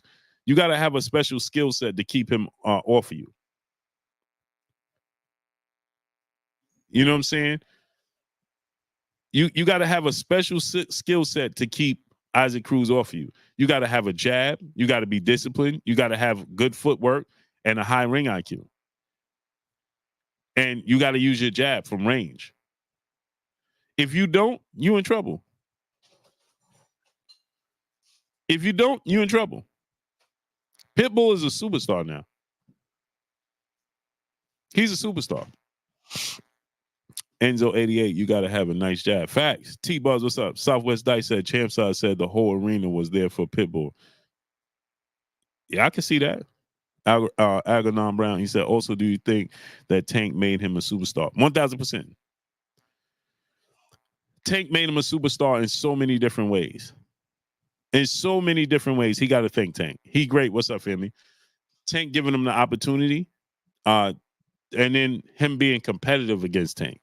He didn't get knocked out. He didn't get knocked down. He didn't get severely hurt. It was a very good, entertaining fight. Now, I thought Tank won 9 rounds to 3. But that exposure that Tank gave him and him being competitive against Tank, and then what he did after Tank, right? He backed up that fight, because sometimes you can get fighters can get extremely high when they got a fight like Tank in front of them, or Devin, or Floyd Mayweather, or Canelo Alvarez, right? They can have the performance of their life, and in the next fight, they lay an egg. Buster Douglas and Mike Tyson. You know what I'm saying? Buster Douglas had the fight of his life against Mike Tyson. Very next fight came in at like 300 pounds. Wasn't even successful. Didn't even want to be successful. It's like he got what he came for, and he just completely was like, yeah, that's it. That's all. Yeah, Andy Ruiz. Andy Ruiz, see, the thing with Andy Ruiz, though, Algaron Brown, let me rent you up, too. The thing with Andy Ruiz, here's the thing with Andy Ruiz. The thing with Andy Ruiz is, the thing about Andy Ruiz is that he's always been that way, topsy-turvy.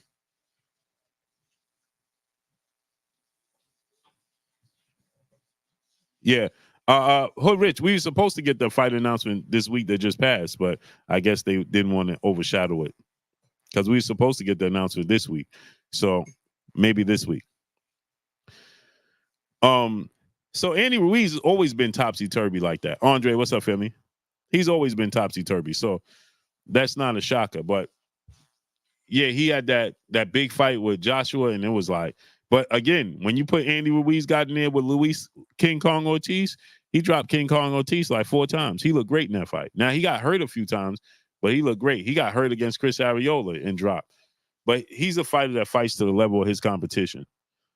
Tara Purvis, peace and blessings, Queen. How you feeling today?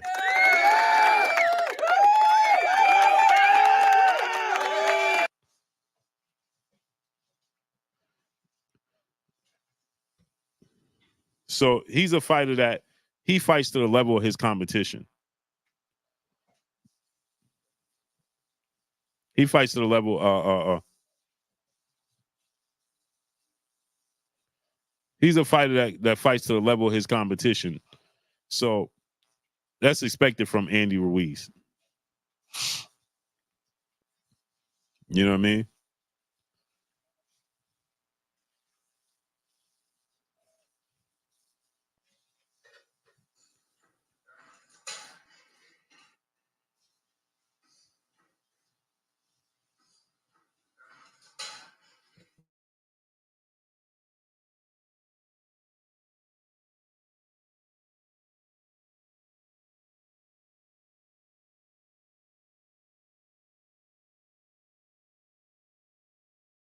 So Critical told my brother in the super chat dropping that Cinco on your boy Blue. What's up, Blue? Me personally, I don't want Cruz next fight to be a unification. I want to see him defend the belt at least once against Brandon Lee.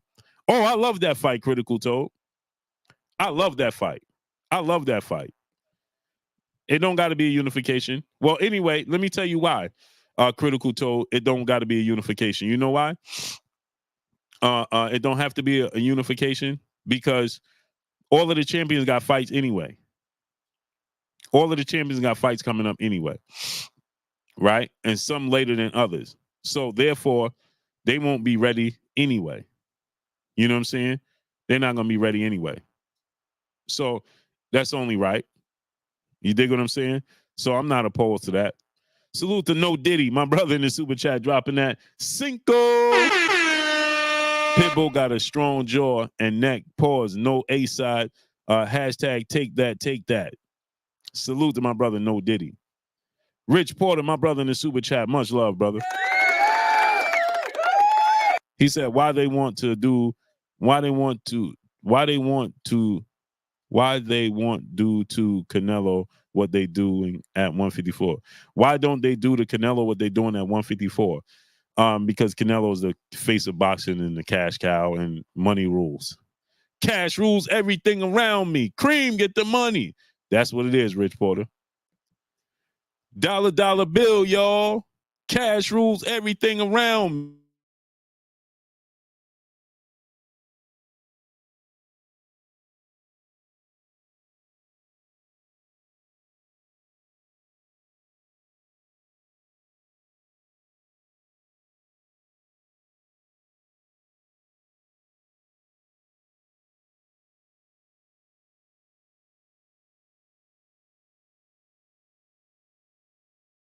That's what it is. Cream. You know what I'm saying? Cash rules everything around me. Cream, get the money. That's what it is.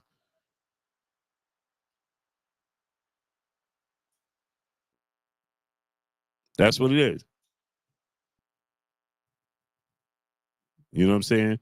That money, man. And is that's what sparks the politics. Money sparks the politics.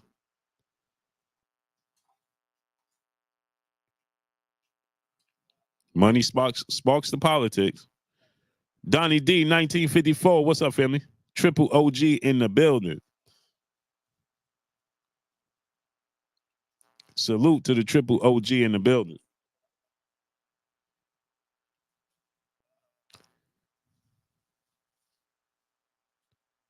So that's ultimately, what it boils down to. Canelo Alvarez, is a major draw. The rest of the fighters, yeah, they're big draws, but not like Canelo Alvarez.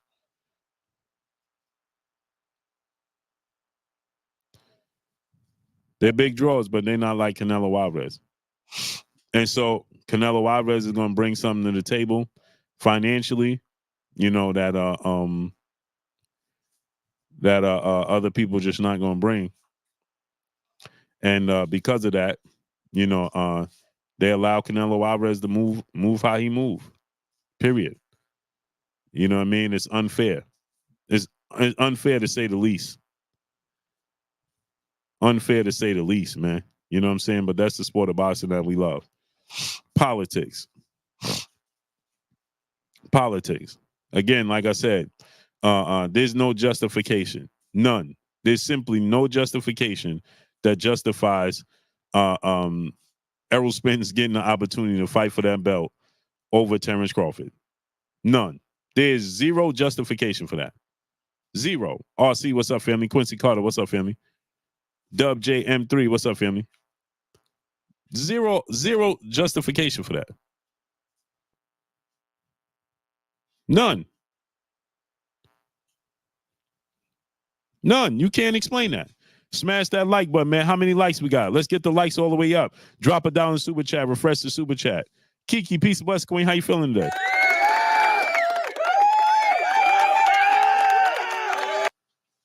No justification for that.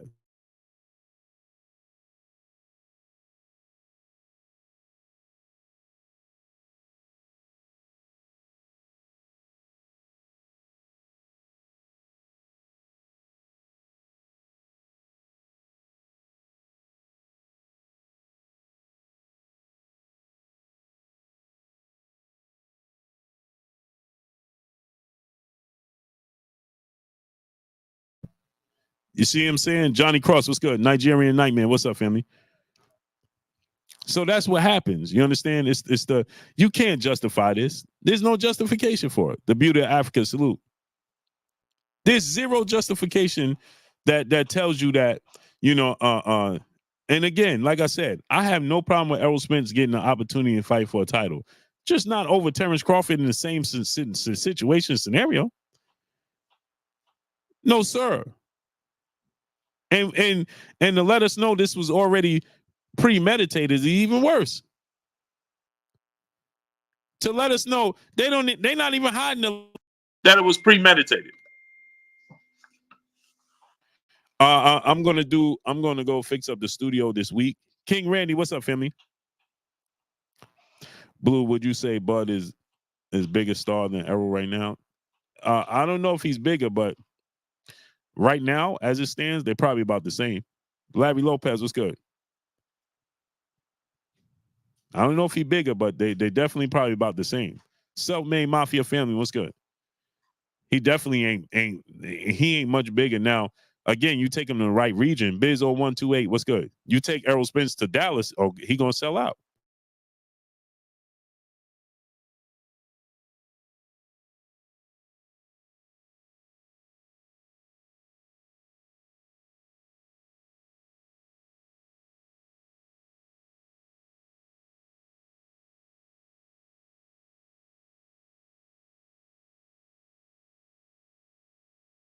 You understand what I'm saying? Ray Kirkland, what's up, family? If you put him in the right region, of course, right? And let me address this because I had people saying this to me. People said, "Oh, Blue, how you gonna say it's an issue when Terrence Crawford is getting leapfrogged by Errol Spence because Fundora is going to drop the belt to fight his mandatory, but you ain't have an issue with Terrence Crawford dropping his belt not to fight Duran Boots Ennis. It's a complete different story. Completely different story.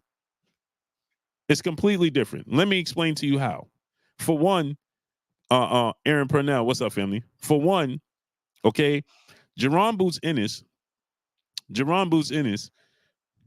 was in a situation where he was fighting a guy where he was the mandatory to a mega fight with two guys that had a rematch clause. That's number one.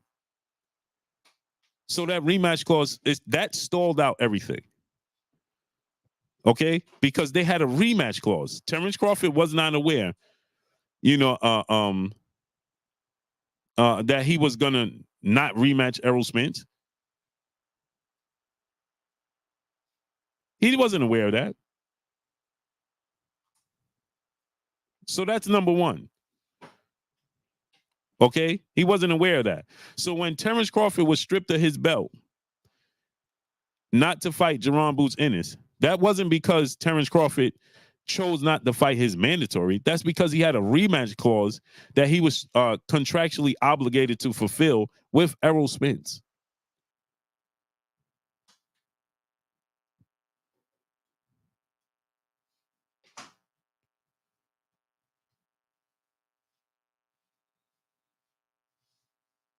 That's the difference, number one.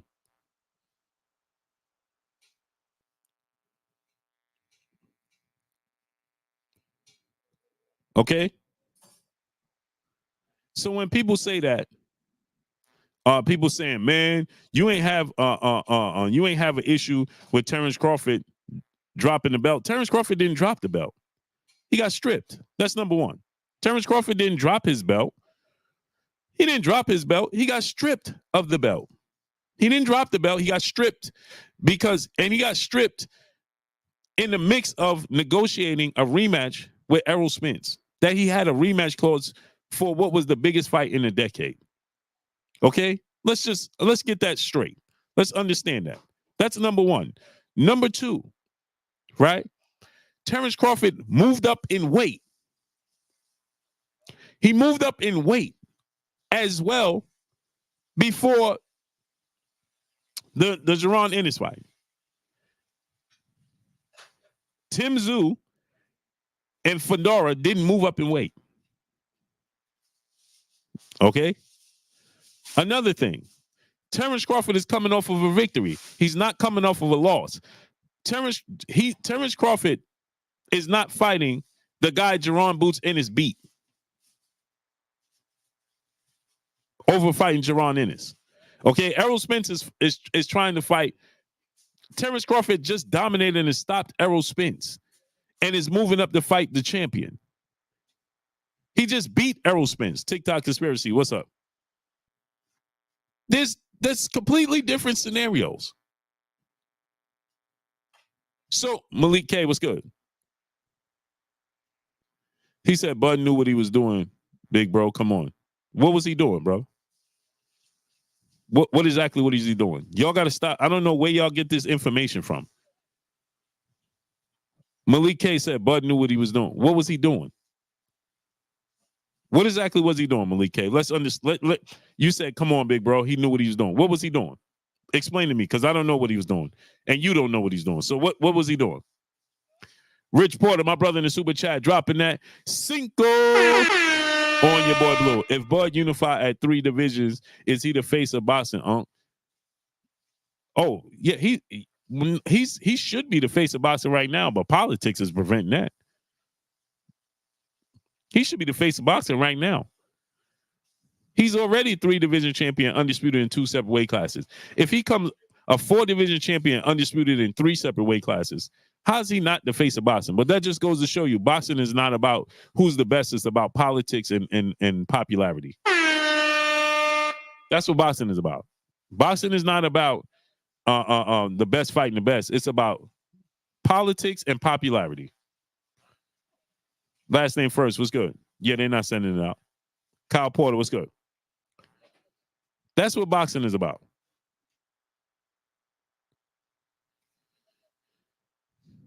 He said Espinosa also said they never offered Bud the fight. Codeine, what's up? Jay Rufus Riley, what's good? I know they did. They offered the rematch. Steven Espinosa said that Terrence Crawford agreed to all the things in the new rematch clause.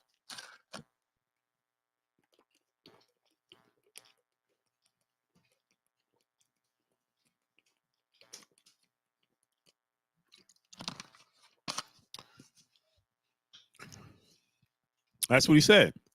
He said, Kyle Porter, what's up, Femi? He said that Terrence Crawford agreed to all the terms in the rematch clause. And he said that he even agreed to terms that wasn't in the rematch clause. Steven Espinosa said that. Donnie D, 1954, triple OG in the super chat. He said, moved up, Spence won rematch 154. Right. So how is that the same thing? It's not the same thing. People just be saying anything, man. How could it possibly be the same thing? He had a rematch clause. He didn't drop his belt. He didn't drop his belt to not fight Duran Ennis. He was stripped of the belt during a rematch clause. He had a rematch clause that he was automatically contractually obligated to fulfill.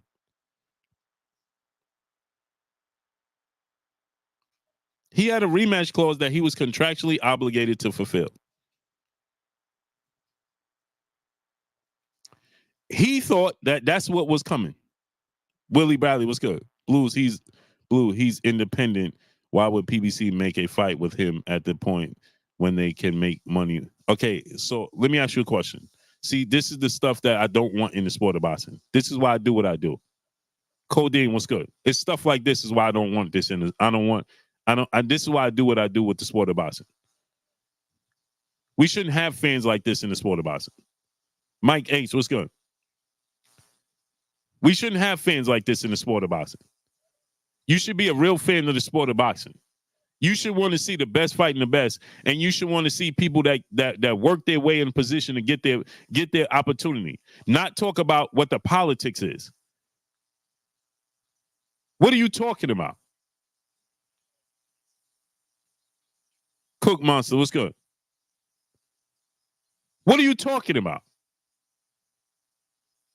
See, all this social media and all these interviews with people talking has convinced fans to say these silly things like this. He's independent. Why would they want to make a fight? And what do you mean? It's what he earned, brother. It's not about politics. I don't care who's in-house or not. Imagine this. to give you an example of how silly this sounds, Mr. VA Fitted, Trillion Dollar Dream Deuce, Trillion of Judah, Warrior 519, salute to my people. G Money Garage, what's up, family? I want y'all to understand how silly this is. Smiling Hot Dog, what's good? Dane Watson, what's good? I want y'all to understand just how silly this is. And these are the weeds in the sport of boxing that destroys it. Joey G, what's good?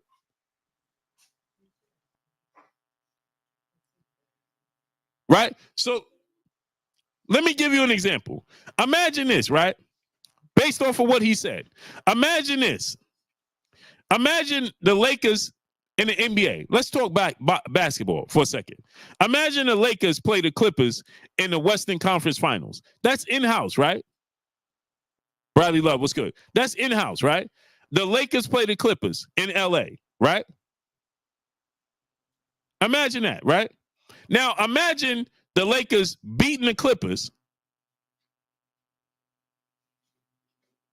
And in the finals, instead of playing the Celtics, they say, well, we ain't going to play the Celtics because they on the East Coast. Let's keep it in-house. Let's just go ahead and play the Denver Nuggets that the Clippers beat. Because that's in-house. That's on the West Coast. Let's keep it West Coast. Don't that just sound silly?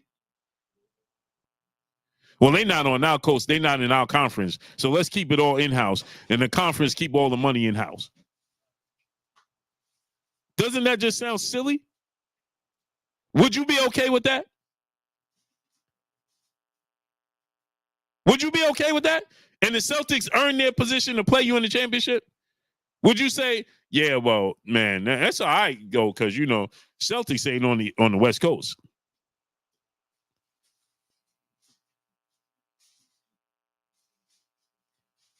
That sounds ridiculous.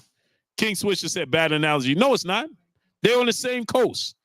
They're keeping it in-house. That's what he's trying to tell me.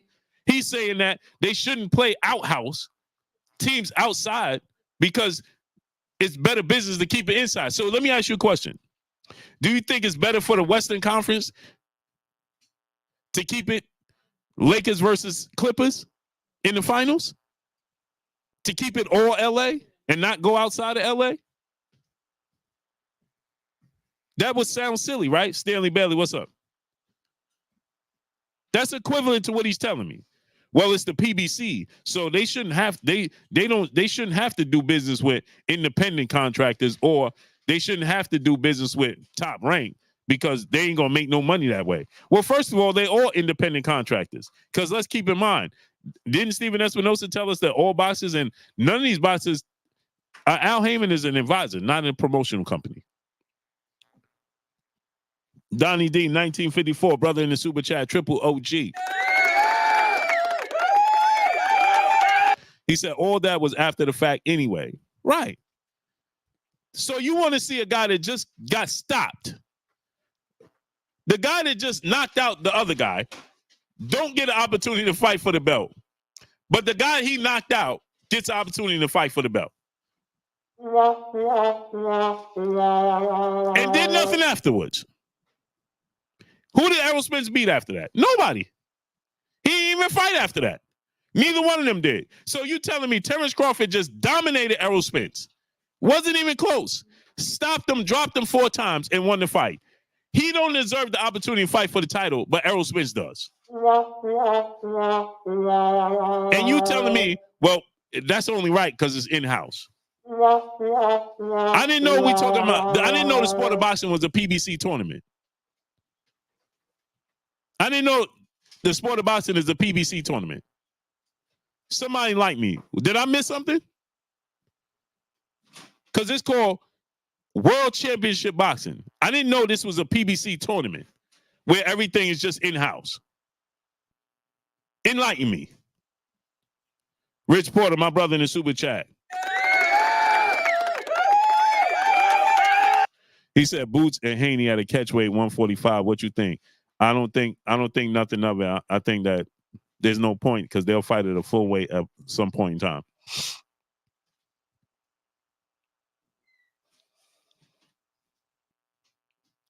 And there's no reason for Boots to drain himself, so I don't think much of that anyway. PYP Boxing, what's good? I don't put stock into that because that don't make sense. Elbow, what's good?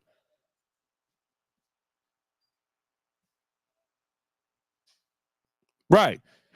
Now the narrative was Terrence Crawford got to get away from Top Rank. He gets away from Top Rank. He an independent contract. Well, he got to sign with the PBC. Come on, man.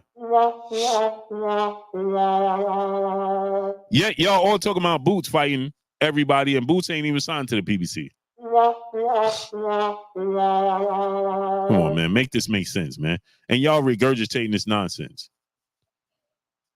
Y'all regurgitating the nonsense. Edie Anand, what's up, family?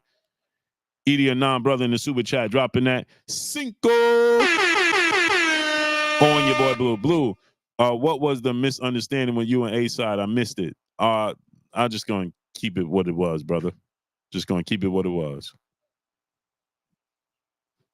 Should have never been online anyway. YG Knight, what's up, family? Donnie D, 1954, triple OG, brother in the super chat, dropping that Cinco on your boy Blue. A famous philosopher once said, "Make that make sense." Blue, a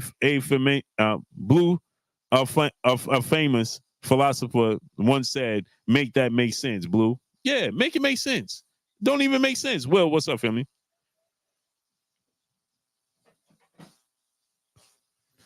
Not right now, Ayab Ahmad. Not right now. But we spoke like men and came to understanding like it should have been offline. Should have been offline in the beginning. Say Blue, have BLK Prime ever tried the book Boots versus Crawford? Yes. I went through that whole spill. Stephen Espinosa even talked about it and discussed it as well.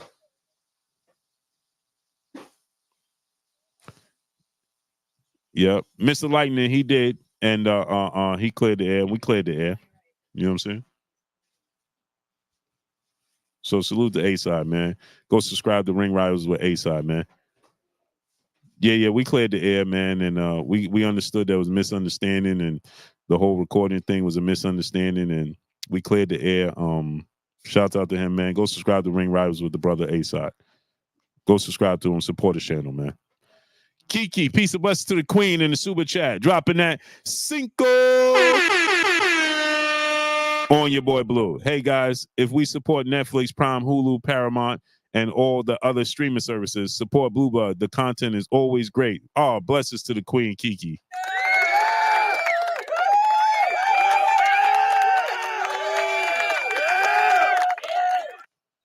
Jay Blizzard, what's up, family?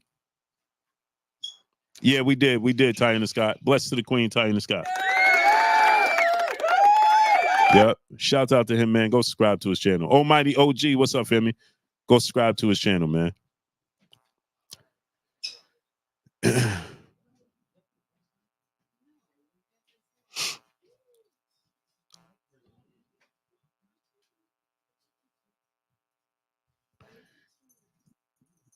Tony 10 times, do so 6. What are you talking about? What are you talking about? What exactly are you talking about, Red Brother?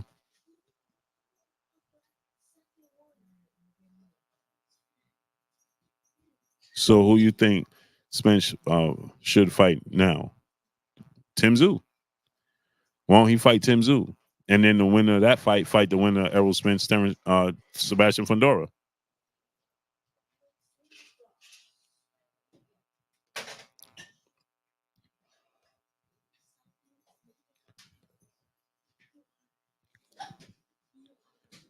David Marrero, what's up, family?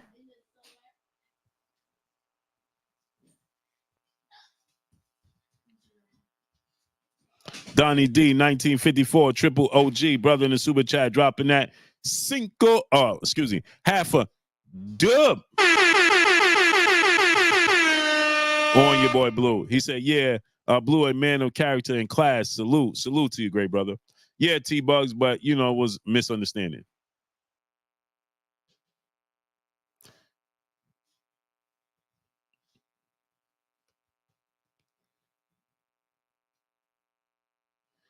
No, I don't say anything about anybody. So you here trying to cause confusion, Tony. If you here trying to cause confusion, then why come here, bro? Because that's what you here doing. That's what you hear doing. Because I know you said, oh, Blues following is a cult. I know you said that as well. So if you here to disagree with me and you don't disagree with the chat and my fans are following, then why come here every day? I don't understand that. Make that make sense.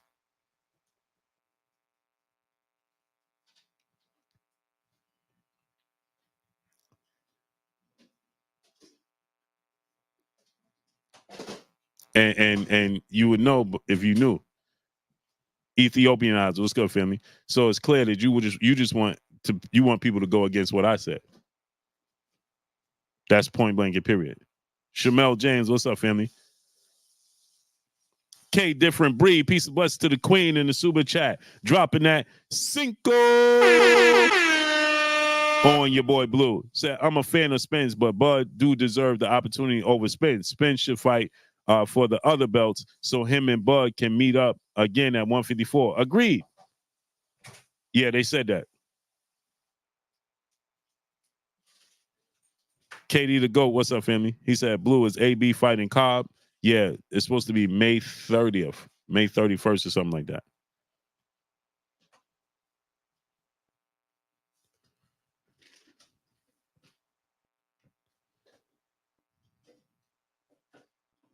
Yeah, they could think for self. Well, why you say that they're a cult though? You said my following is a cult, so I'm confused. Because you come every day, so how is they a cult? Because they agree with me telling the truth. So tell me something I said that should be disagreed with, since they're a cult following. You said Blues fan base is a cult following. They do everything he says. They agree with everything. So why you come here and listen? I don't understand. That confuses me, bro. If they're a cult following, like you said, and they just agreeing with everything I said, and they ain't thinking for themselves, then what's the point you come in? What knowledge am I giving you? What information am I giving you? Nothing. Right? Make that make sense, bro. See, sometimes people just want to when somebody spits truth and people agree with the truth, then they become cold because you want to disagree. So you want them to disagree because you disagree. But I give everybody opportunity to tell me what you disagree about. Fair is fair. I give you an opportunity to tell me what you disagree with me with. You said my following is a cult. That confusing me. What did I say? Tell me what day I said something that you didn't agree with. Tell me. Bobby Digital, brother in the super chat, dropping that Cinco on your boy Blue. He said, salute, Blue Blood. If Fundora still fights Spence, will the WBO strip him of that title? Thanks for everything you do. I appreciate you, great brother. Yes, that's what they informed him of. Bobby Digital. They let him know today. They informed him today. Today they informed Sebastian Fundora, and they contacted the PBC, and they told him that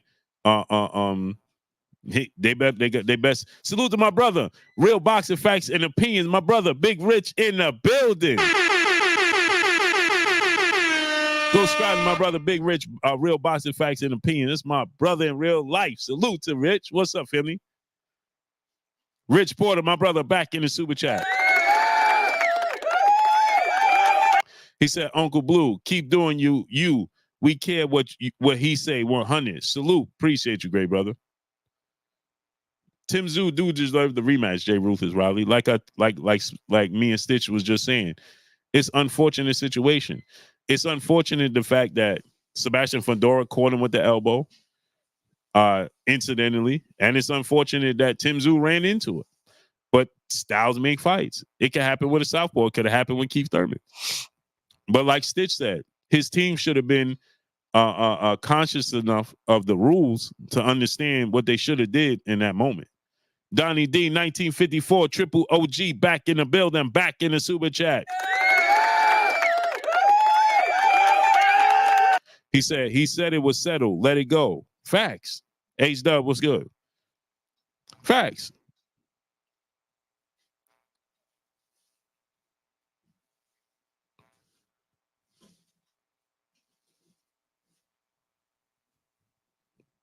You know what I'm saying? Facts. It is what it is. You know what? It is what it is, man. Go support the brother. Go support his channel. Let's get his channel up, man. Let's get that brother channel up to 10,000 subscribers. Ethan, what's good?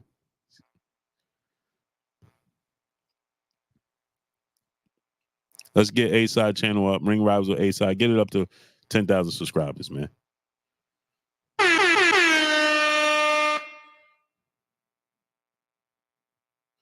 Abamai use George Bear. He said use college football. Yeah. Nap King Cole Jr. What's up, family? Yeah, college football is another thing, right?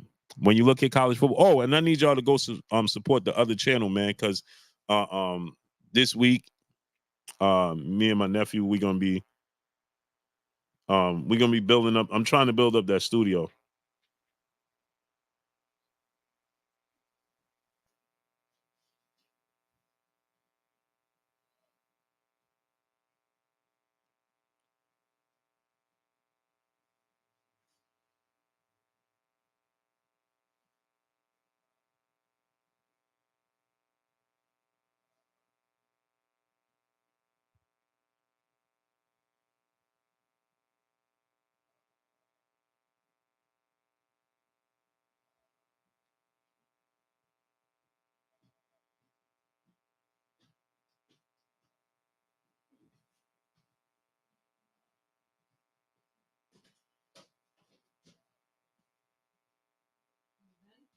No.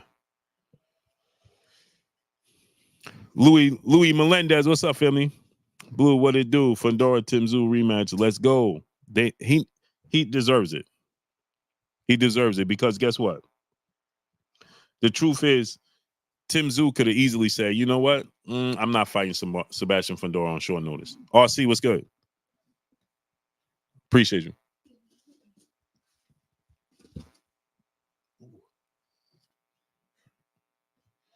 Yeah,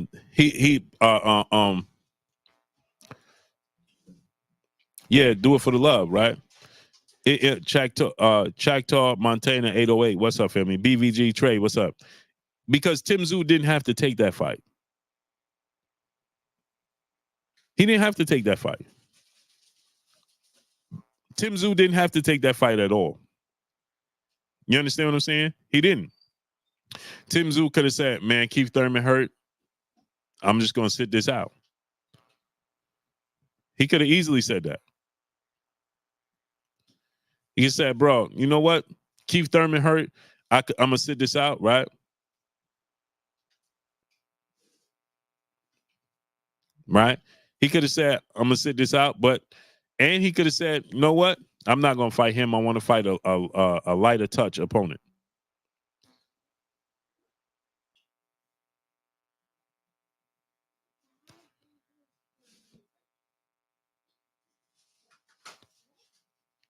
You understand what I'm saying? He could have easily said, you know what? That's an awkward style. That's a tough style. That's a difficult style. I'm not going to entertain that.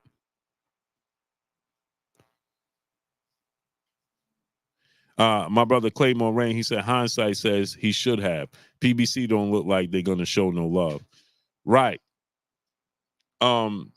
And so here's the thing about that, right? He's also signed to Samson Lickowicz. So just like David Benavidez, Tim Zoo didn't turn down nothing. And I just had Stitch on. Stitch said, listen, you know something? He'll be ready to fight in 3 months. If they soak him out, Fundora ain't going to be ready to fight until November, which is absolutely ridiculous. That is absurd.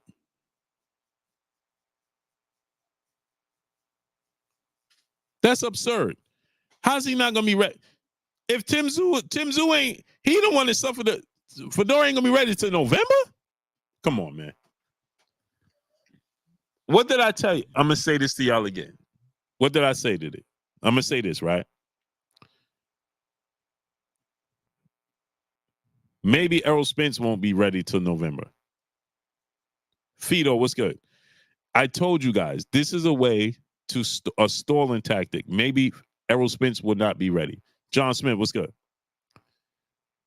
So maybe Errol Spence won't be ready until that time. So they're going to stall it out until that time.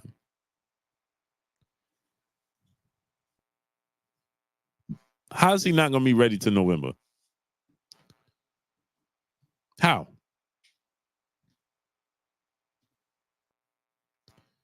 Make that make sense. How's he not going to be ready to November? How? Errol Spence not going to be ready. Tim Zoo, Sebastian Fundora ain't going to be ready to November. So let's just get this right. He needs 9 months because this is April, May, June, July, August, September, October, November. Tim Zoo need 8 months. Sebastian Fundora need 8 months.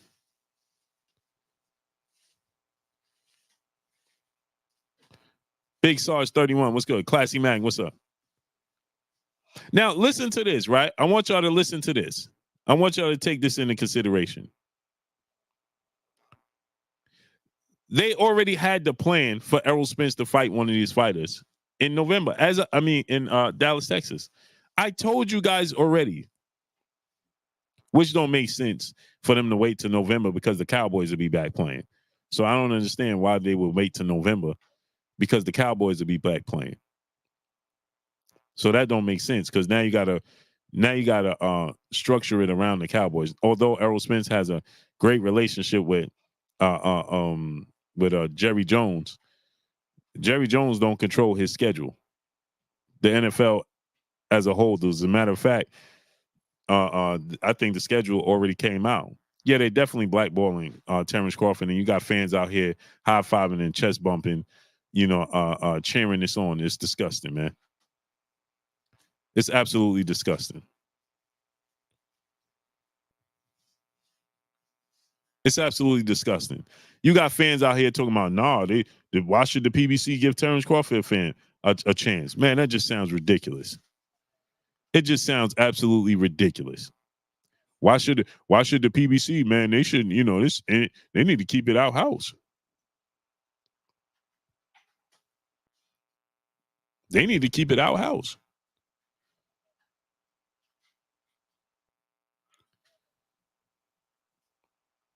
Oh, 1, 2, 3, 4.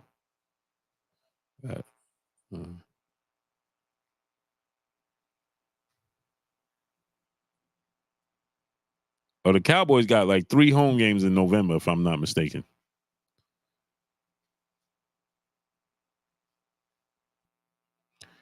I think the Cowboys got 3 home games in November. That's a difficult one.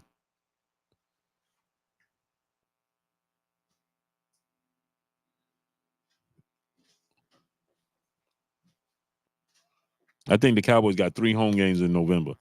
Now I don't know what date that could be. It could be Monday. It could be Sunday. Samaj Goldberg, what's up, family? I don't know what date it's going to be. It could be Monday. It could be Sunday. It could be a plethora of different dates. But this is what I'm saying, right? Almighty OG, what's up, family? How are fans out here celebrating Terrence Crawford getting dug? What?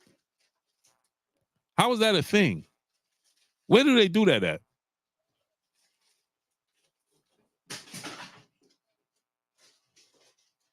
Where do they do that at? Man, calling on all real boxing fans, man. We need all real boxing fans.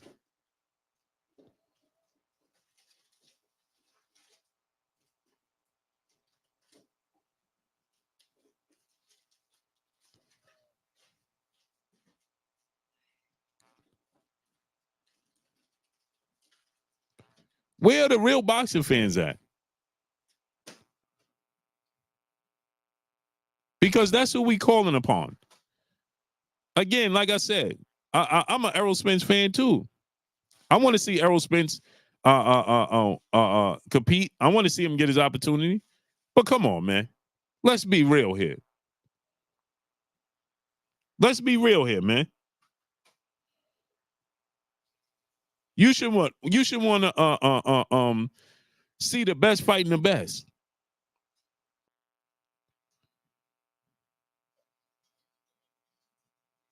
And you should want to see a dude that worked his. Terrence Crawford earned that position, bro. Anthony Ingram, what's up? You don't think Terrence Crawford earned that position? Steven 47 Deuce, what's good?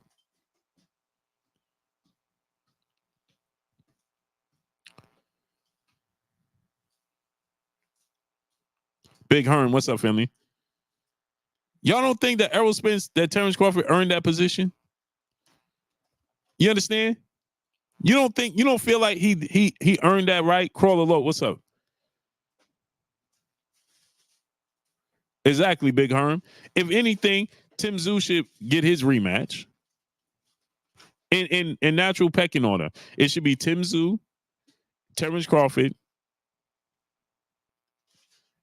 and then Errol Spence. Period. Dennis Ashby, what's good? It should be Tim Tszyu, Terrence Crawford, Just Me and E, what's good? And then Errol Spence.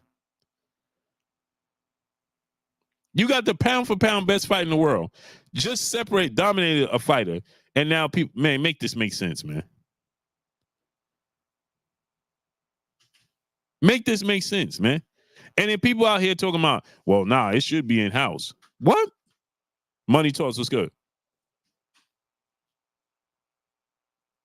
Well, it should be in-house. Why should it be in-house? What are you talking about? You regurgitating things you heard.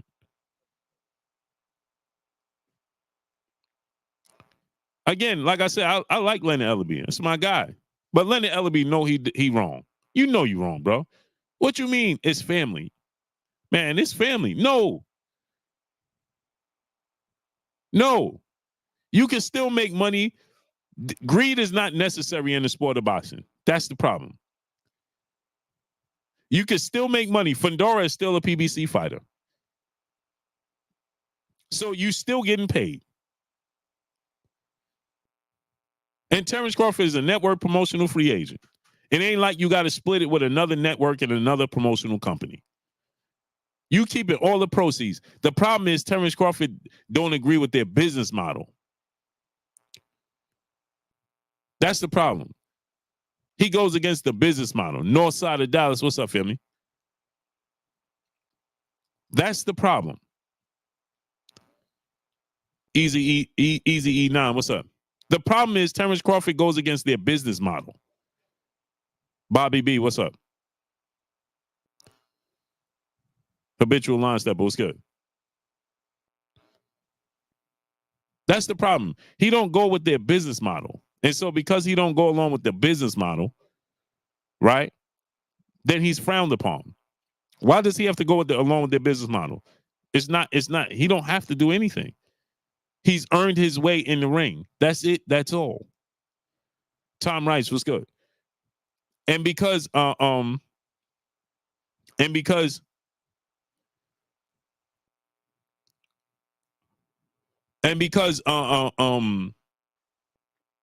want to keep it in-house, you chose to do business that way, then the rest of the boxing world is supposed to suffer?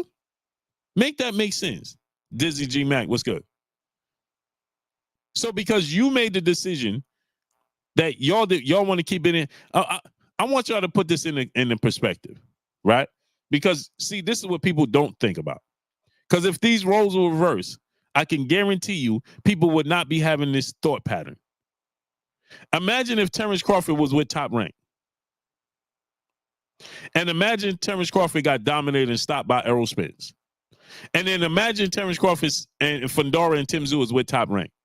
And then imagine Errol Spence deserving his opportunity. And then Bob Arum comes out and be like, well, we giving it to Terrence Crawford because he family. What would y'all be saying? Willie Bradley, he said, you're looking for a fake anger. No one said Bud shouldn't get the fight, but never heard of a company staying in business by losing money. So then you just said Bud shouldn't get the fight, brother. What are you talking about? Don't get in this business of the sport of boxing because you're going to lose money. So what are you talking about? You just said nobody said Bud shouldn't get his opportunity. But then in the same token, talking about, but nobody in there's no but. L won't fail. What's up, family? Where you been at? So now you're saying that, but the PBC gonna lose money. What? So don't participate anything outside the sport of boxing, outside of PBC then. And then not only that, then don't engage in the belts. Period. So since you're concerned with losing money, okay, so then don't worry about the belts. Nobody should on the PBC should be fighting for any belts then, by your standards. So then they got to worry about losing money. How about that? So just have a PBC tournament for everybody that signed with the PBC, and don't concern yourself with the belts and fighters outside the PBC. And then don't be claiming that these fighters are the face of boxing, so on and so forth. You can't be the face of boxing if you don't compete with everybody, because it's called boxing is a world sport. So if you ain't competing with nobody but people in your circle because you're concerned with money being lost, okay, you think that Prince Turki Al Sheikh is not in the business, is not losing money? Vietnamese style, what's good?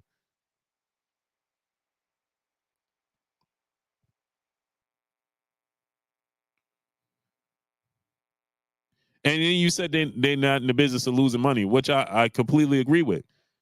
But they went from multiple different platforms already. Fox, Showtime,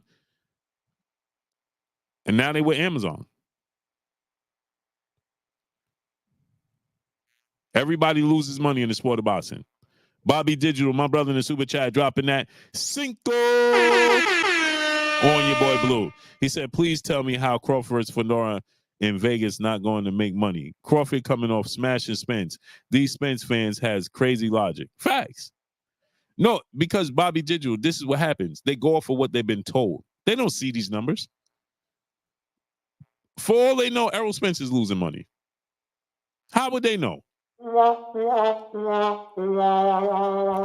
Did anybody actually see the actual numbers that any fighter? We all going off of numbers that we're told, right?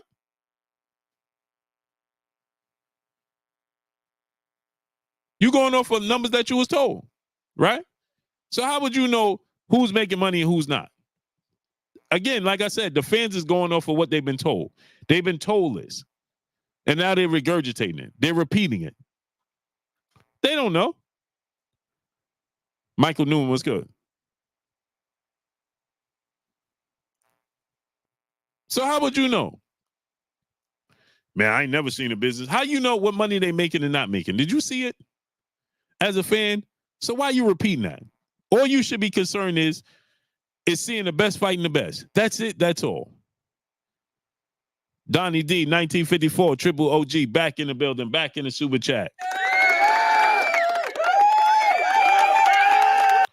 He said, I thought undisputed moving up is mandatory. It is. So they saying that it's okay for him to vacate the belts. How? Johnny Cross, exactly. Ronell Goodwin, what's good? You got people running around talking about, man, I'm a fan of Amazon. I don't watch ESPN. You just sound silly. You don't watch boxing. What are you talking about?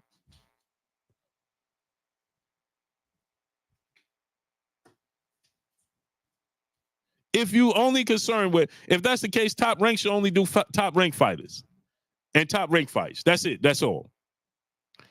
And if that's the case, then you shouldn't want to see Duran Boots in his fight because he ain't a PBC fighter. Now make this make sense now. Now, Maya Egypt, I want you to listen to this, Queen. They kicking and crying, is clawing and scratching, talking about Errol Spence. I mean, Terrence Crawford need to fight Duran Boots Ennis. Terrence Crawford need to fight Duran Boots Ennis. And I love Duran Boots Ennis. Y'all already know that. But what headline major card has he done? What? So if Terrence Crawford gonna fight Sebastian Fundora and that's losing money, then how is Terrence Crawford versus Duran Boots Ennis going to make money?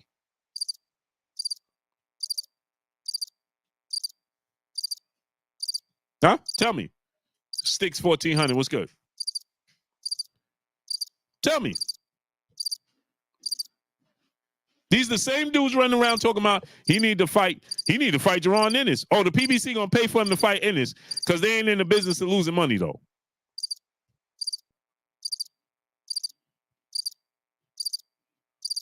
Now let me ask y'all a question. Do you think that Terrence Crawford versus Duran Ennis is gonna make more money than Terrence Crawford versus Sebastian Fundora?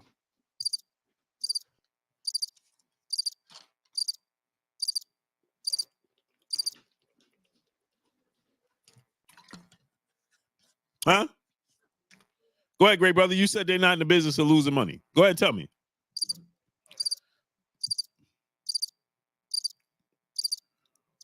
Huh? Huh? Scotty Earl said, "Yup." Yeah, based off of what? Duran Ennis. Right now, you think Duran is a bigger superstar than Sebastian Fundora?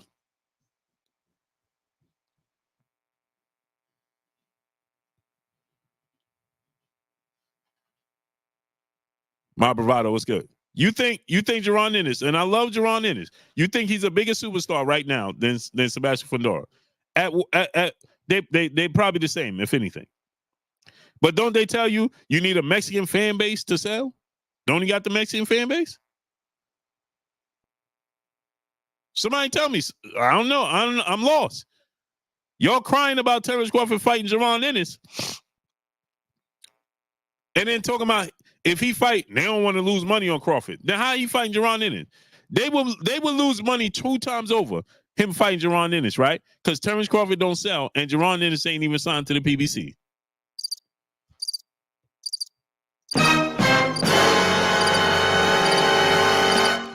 So they're gonna be investing in 2 guys that have nothing to do with the PBC. But y'all here telling me that he need to fight Duran Boots Ennis, but Duran Ennis ain't even signed to the PBC. Now somebody gotta make this make sense to me. Somebody gotta make this make sense because it's just simply not making sense. Something ain't adding up. Something ain't adding up. Which one is it? Something ain't adding up, people. Tony Street, what's good? He says a lot of people want to see the fight. Want to see what fight? A lot of people wanted to see Errol Spence and Terrence Crawford, and they told you Errol Spence and Terrence Crawford lost money. I'm asking for a friend. Didn't they tell you that everybody wanted to see Terrence Crawford versus Errol Spence, including me? So now let me ask you a question. Didn't they say they lost money on Errol Spence Terrence Crawford fight? So do you think Errol Spence and Terrence Crawford and Boots Ennis is a bigger fight? They said they lost money on Terrence Crawford versus versus Errol Spence. You think Terrence Crawford versus Duran Boots Ennis is going to make more money than Terrence Crawford and Errol Spence? Make this all make sense now. Make this all make sense. You think, Tony Street, that Terrence Crawford, that Terrence Crawford versus Boots Ennis is going to be a bigger fight than Terrence Crawford versus Errol Spence?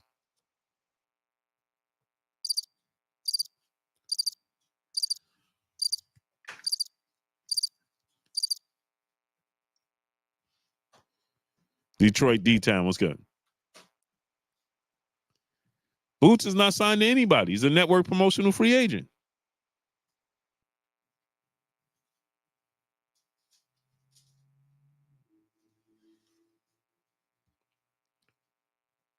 So you think that's a bigger fight?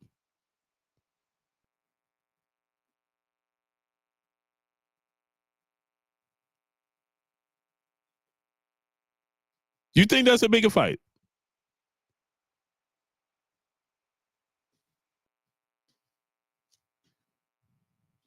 So when they lose money on that?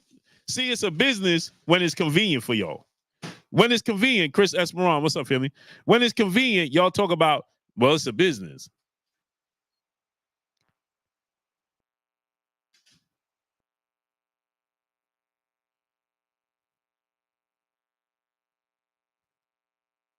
When it's convenient,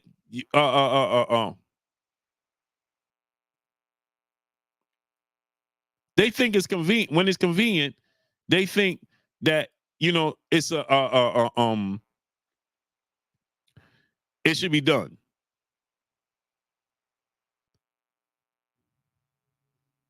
G tatted up is silly. Don't even pay him no attention.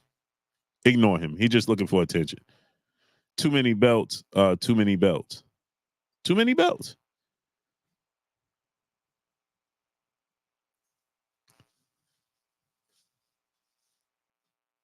Way too many belts.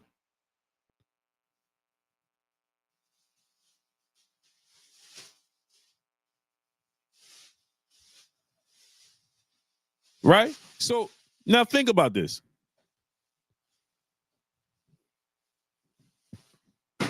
Promotion is the key. Bro, come on, man. Come on. Tony Street. Change addresses, full dudes was good. The expert genius was good. Tony Street, just be realistic, bro. Stop it already, man. This is the problem in the sport of boxing. We just simply cannot come to and just say, nah, you know what, you was right. That's it. That's all. Well, now it come down promotion, bro. Stop. Duran Boots Ennis versus Terrence Crawford is not a bigger fight than Errol Spence versus Terrence Crawford. It's just not. And nobody thought that. Nobody would agree with that. Matthew Bishop, what's up? Nobody would agree with that. We already know what it is. Stop. John Smith, what's good? You don't believe that. You trying to deflect. Patrick Candy Channel, what's good?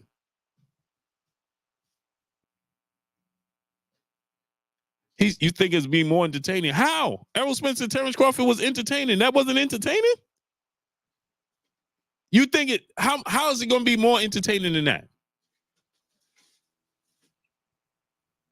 Oh, this is nice. You think that? How's it going to be more entertaining? How? Joker King, what's good?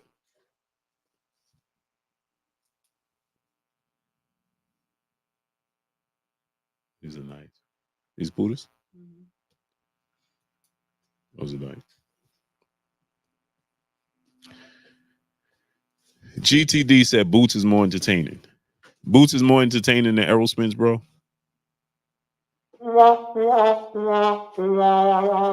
How? Based off of what? And I love Jerron Boots Ennis. How could you, what, based off of what do you say Jerron Ennis is more entertaining than Errol Spence? How?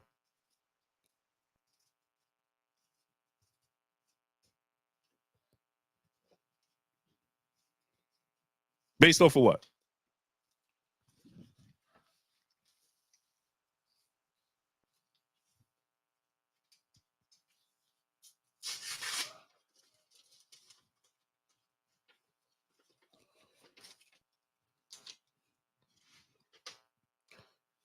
Bro, you can't make this stuff up, man. Only in boxing. Only in boxing. Do you not understand Errol Spence? He just absolutely. Do you watch his fight with Sean Porter? Did you watch what he did to your Danis Ugas?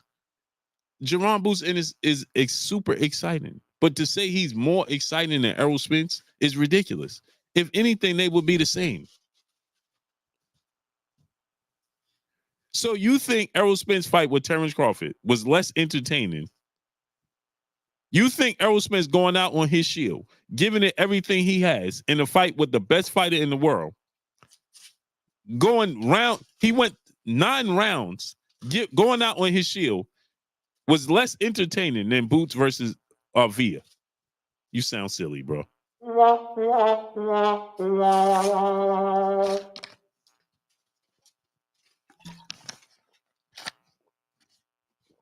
You sound silly.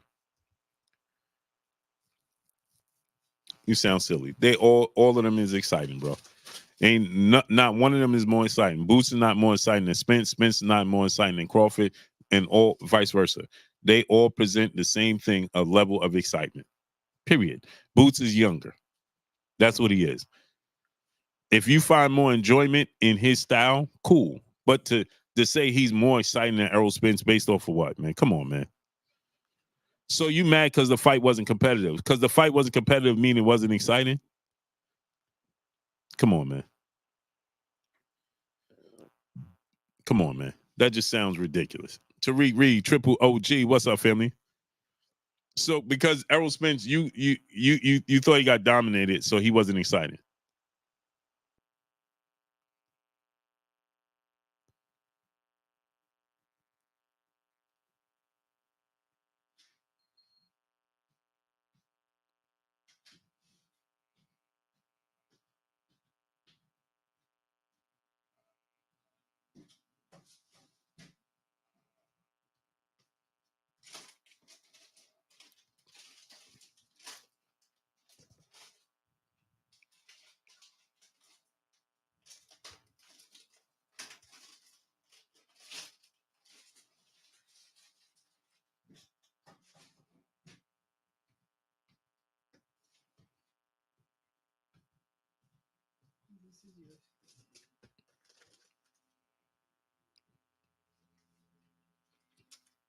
You got this for me? No.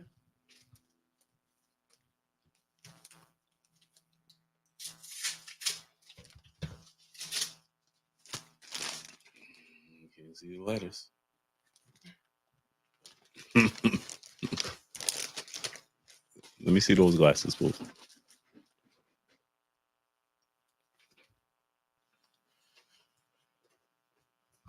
No, these don't help. Those better. But it cleared up now. These are the reading glasses. I know, but my vision cleared up right now. Mm-hmm. So I should put them on back now? Dad. Because I can see it clear now. What you think? Mom.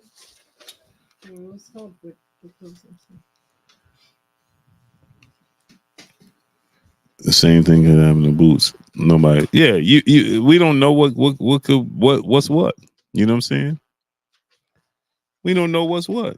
We nobody expected that performance. That don't mean he ain't exciting.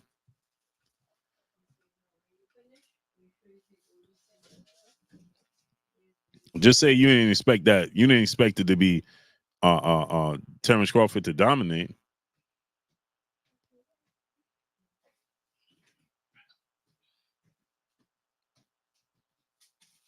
You could say that. You understand what I'm saying? But to say that he wasn't, Errol Spence wasn't exciting, come on, man. Don't do him like that.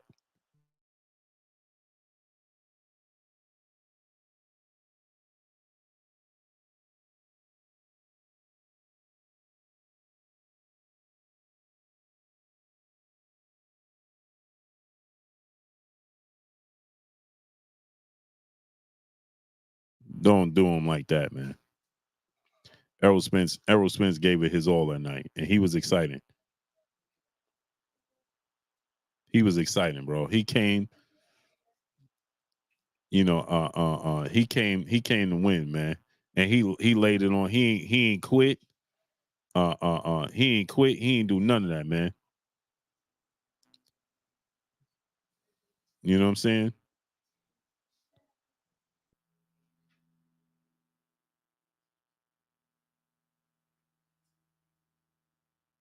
He ain't quit. He ain't lay down. He ain't do none of that. Bro gave it all he had in there. You know what I'm saying? Whether people think he was his normal, typical self or not. He how many fighters you could say did do that? Shogun 76, what's good? How many fighters you could say, lay it all out there like Errol Spence did? Come on, man.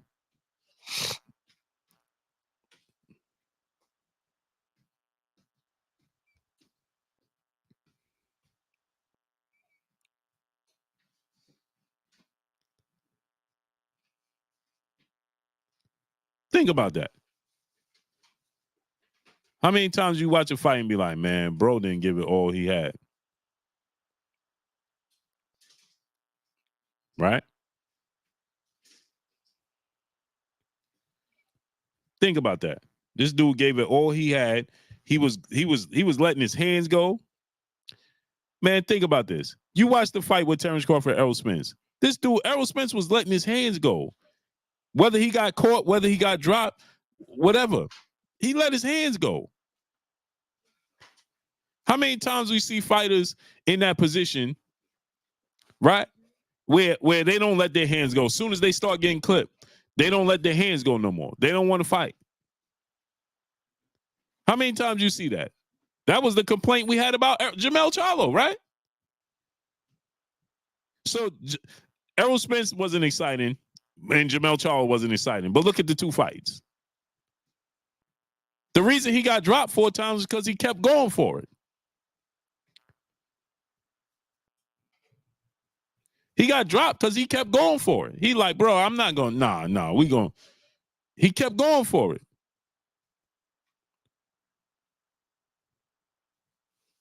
He ain't lay down. He went for it. He like, bro, we're not going to do this. Bro went for it, man. With the best fighter in the world. And we're going to say he wasn't exciting. Come on, man. Stop, man. That's why fighters don't. That's why they turn it into a business, because they look at the fans and be like, man, listen. Fans are so fickle. They're going to go, you know what I mean? Look at Tim Tszyu. Was he boring? Poop.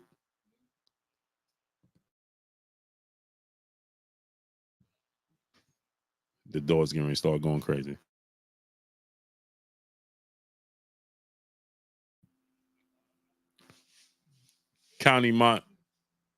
Money Renegade. What's up? Grown, big up yourself, blue brother. Salute. Appreciate you, brethren. You understand what I'm saying? So we gotta, you know what I'm saying, give that man his respect. Expert GMs was good. Dudes be shelling up, man. You know what I'm saying? And what they do ain't easy.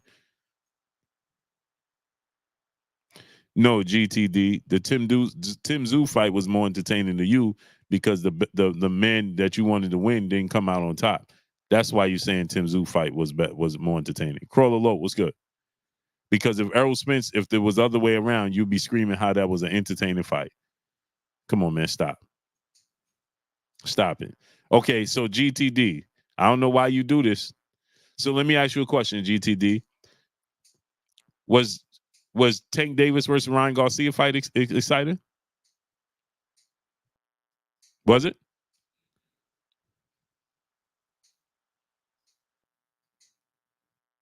Was Tank Davis versus Hector Garcia exciting?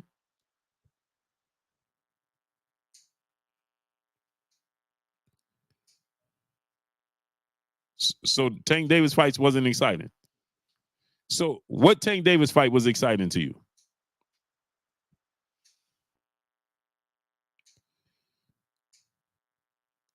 What Tank Davis fight was exciting? To you, what Tank Davis fight was exciting?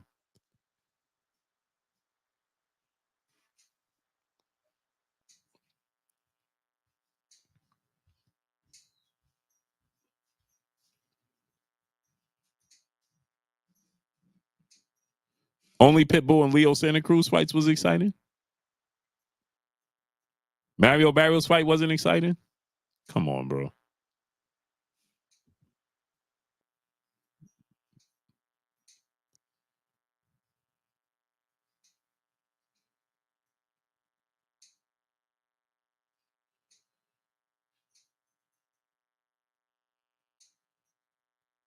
Come on, bro. You're not being truthful, bro. You ain't being truthful. Smash the like button, man. Let's get the likes all the way up. Huh? I know.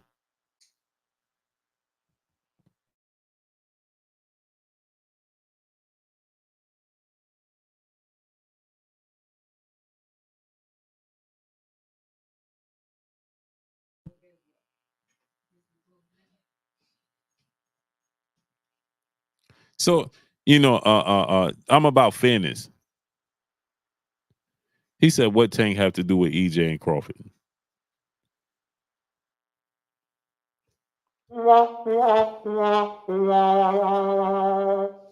Exactly, brother. Exactly.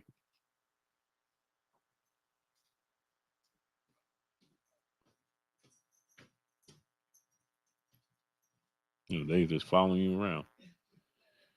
Bobby B was good. PBC may not care about legacy, but they know matchups.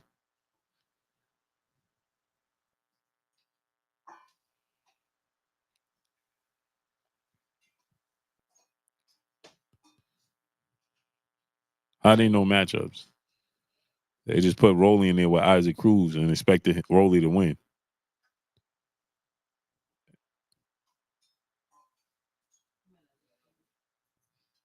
You know how they know matchups. I mean, they know matchups, but I mean,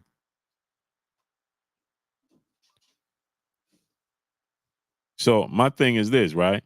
We gotta give Errol Spence his props and his kudos, man. You gotta give him Errol Spence. That was an exciting fight, man. Because your favorite fighter didn't come out. The fighter that you wanted to come out on top didn't come out on top. That makes it non-favorite fight. No, that's ridiculous. And Sebastian Fundora, he got to make a decision because they informed them today that they got to make a decision today. They informed them today that they got to make a decision today.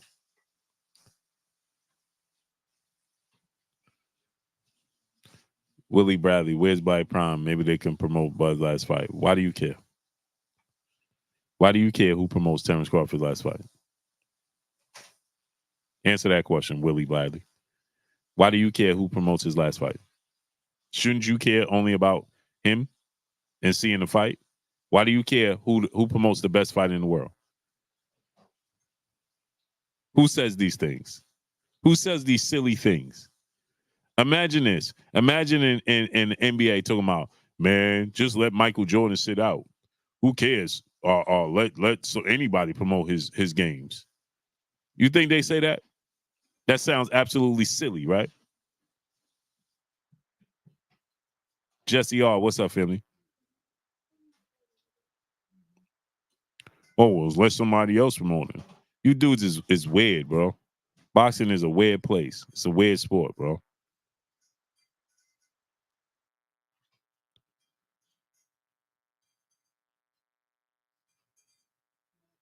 Boxing is a weird sport. It's in a weird place.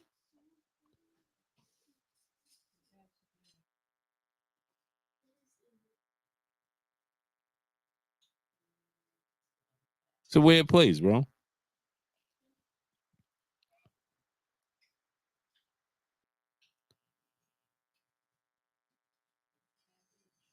Tim Zoo manager said Bud won 15 million guaranteed. I don't know about that, man. Tim Zoo manager also said they wasn't aware Terrence Crawford wanted to be the mandatory for the WBO. He just found out this week. We know that's not the truth. We know that's a lie because he's been in the talks with the WBO since February 26th. He told me they just found out this week. We all knew he was petitioning for the mandatory position. They just became aware. Yet Tim Zoo himself said that he was negotiating with Terrence Crawford for this fight. This first fight was supposed to be Terrence Crawford, but that negotiation fell through. Then he said they went from Terrence Crawford to wanting to see wanting to fight Erickson Lubin. Then they said Erickson Lubin priced himself out, and Lubin said he wasn't even aware. He said that they're just trying to cause a diversion. Erickson Lubin said they ain't nobody priced himself out. He said they offered him the fight, he accepted the fight, and then all of a sudden they stopped talking to him. Sonny Augustine, what's good? And then he said that they popped up and turned up and said, yeah, you know what? You gonna be fighting Keith Thurman. Make this make sense.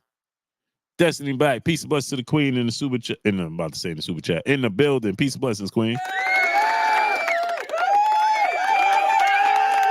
She said, hey, Blue and Earthlings, I told boxing is a whole soap opera. Days of our lying boxers. Yeah, it's ridiculous, man.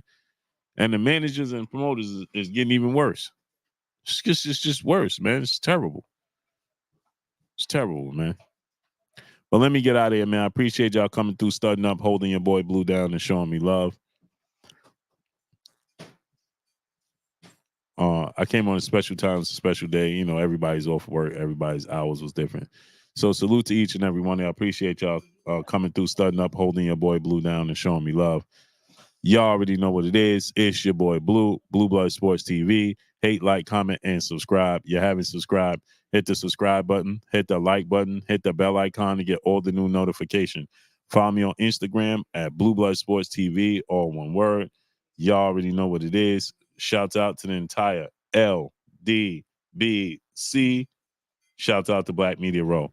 Make sure you like and share the videos. That's all we got for y'all. Peace.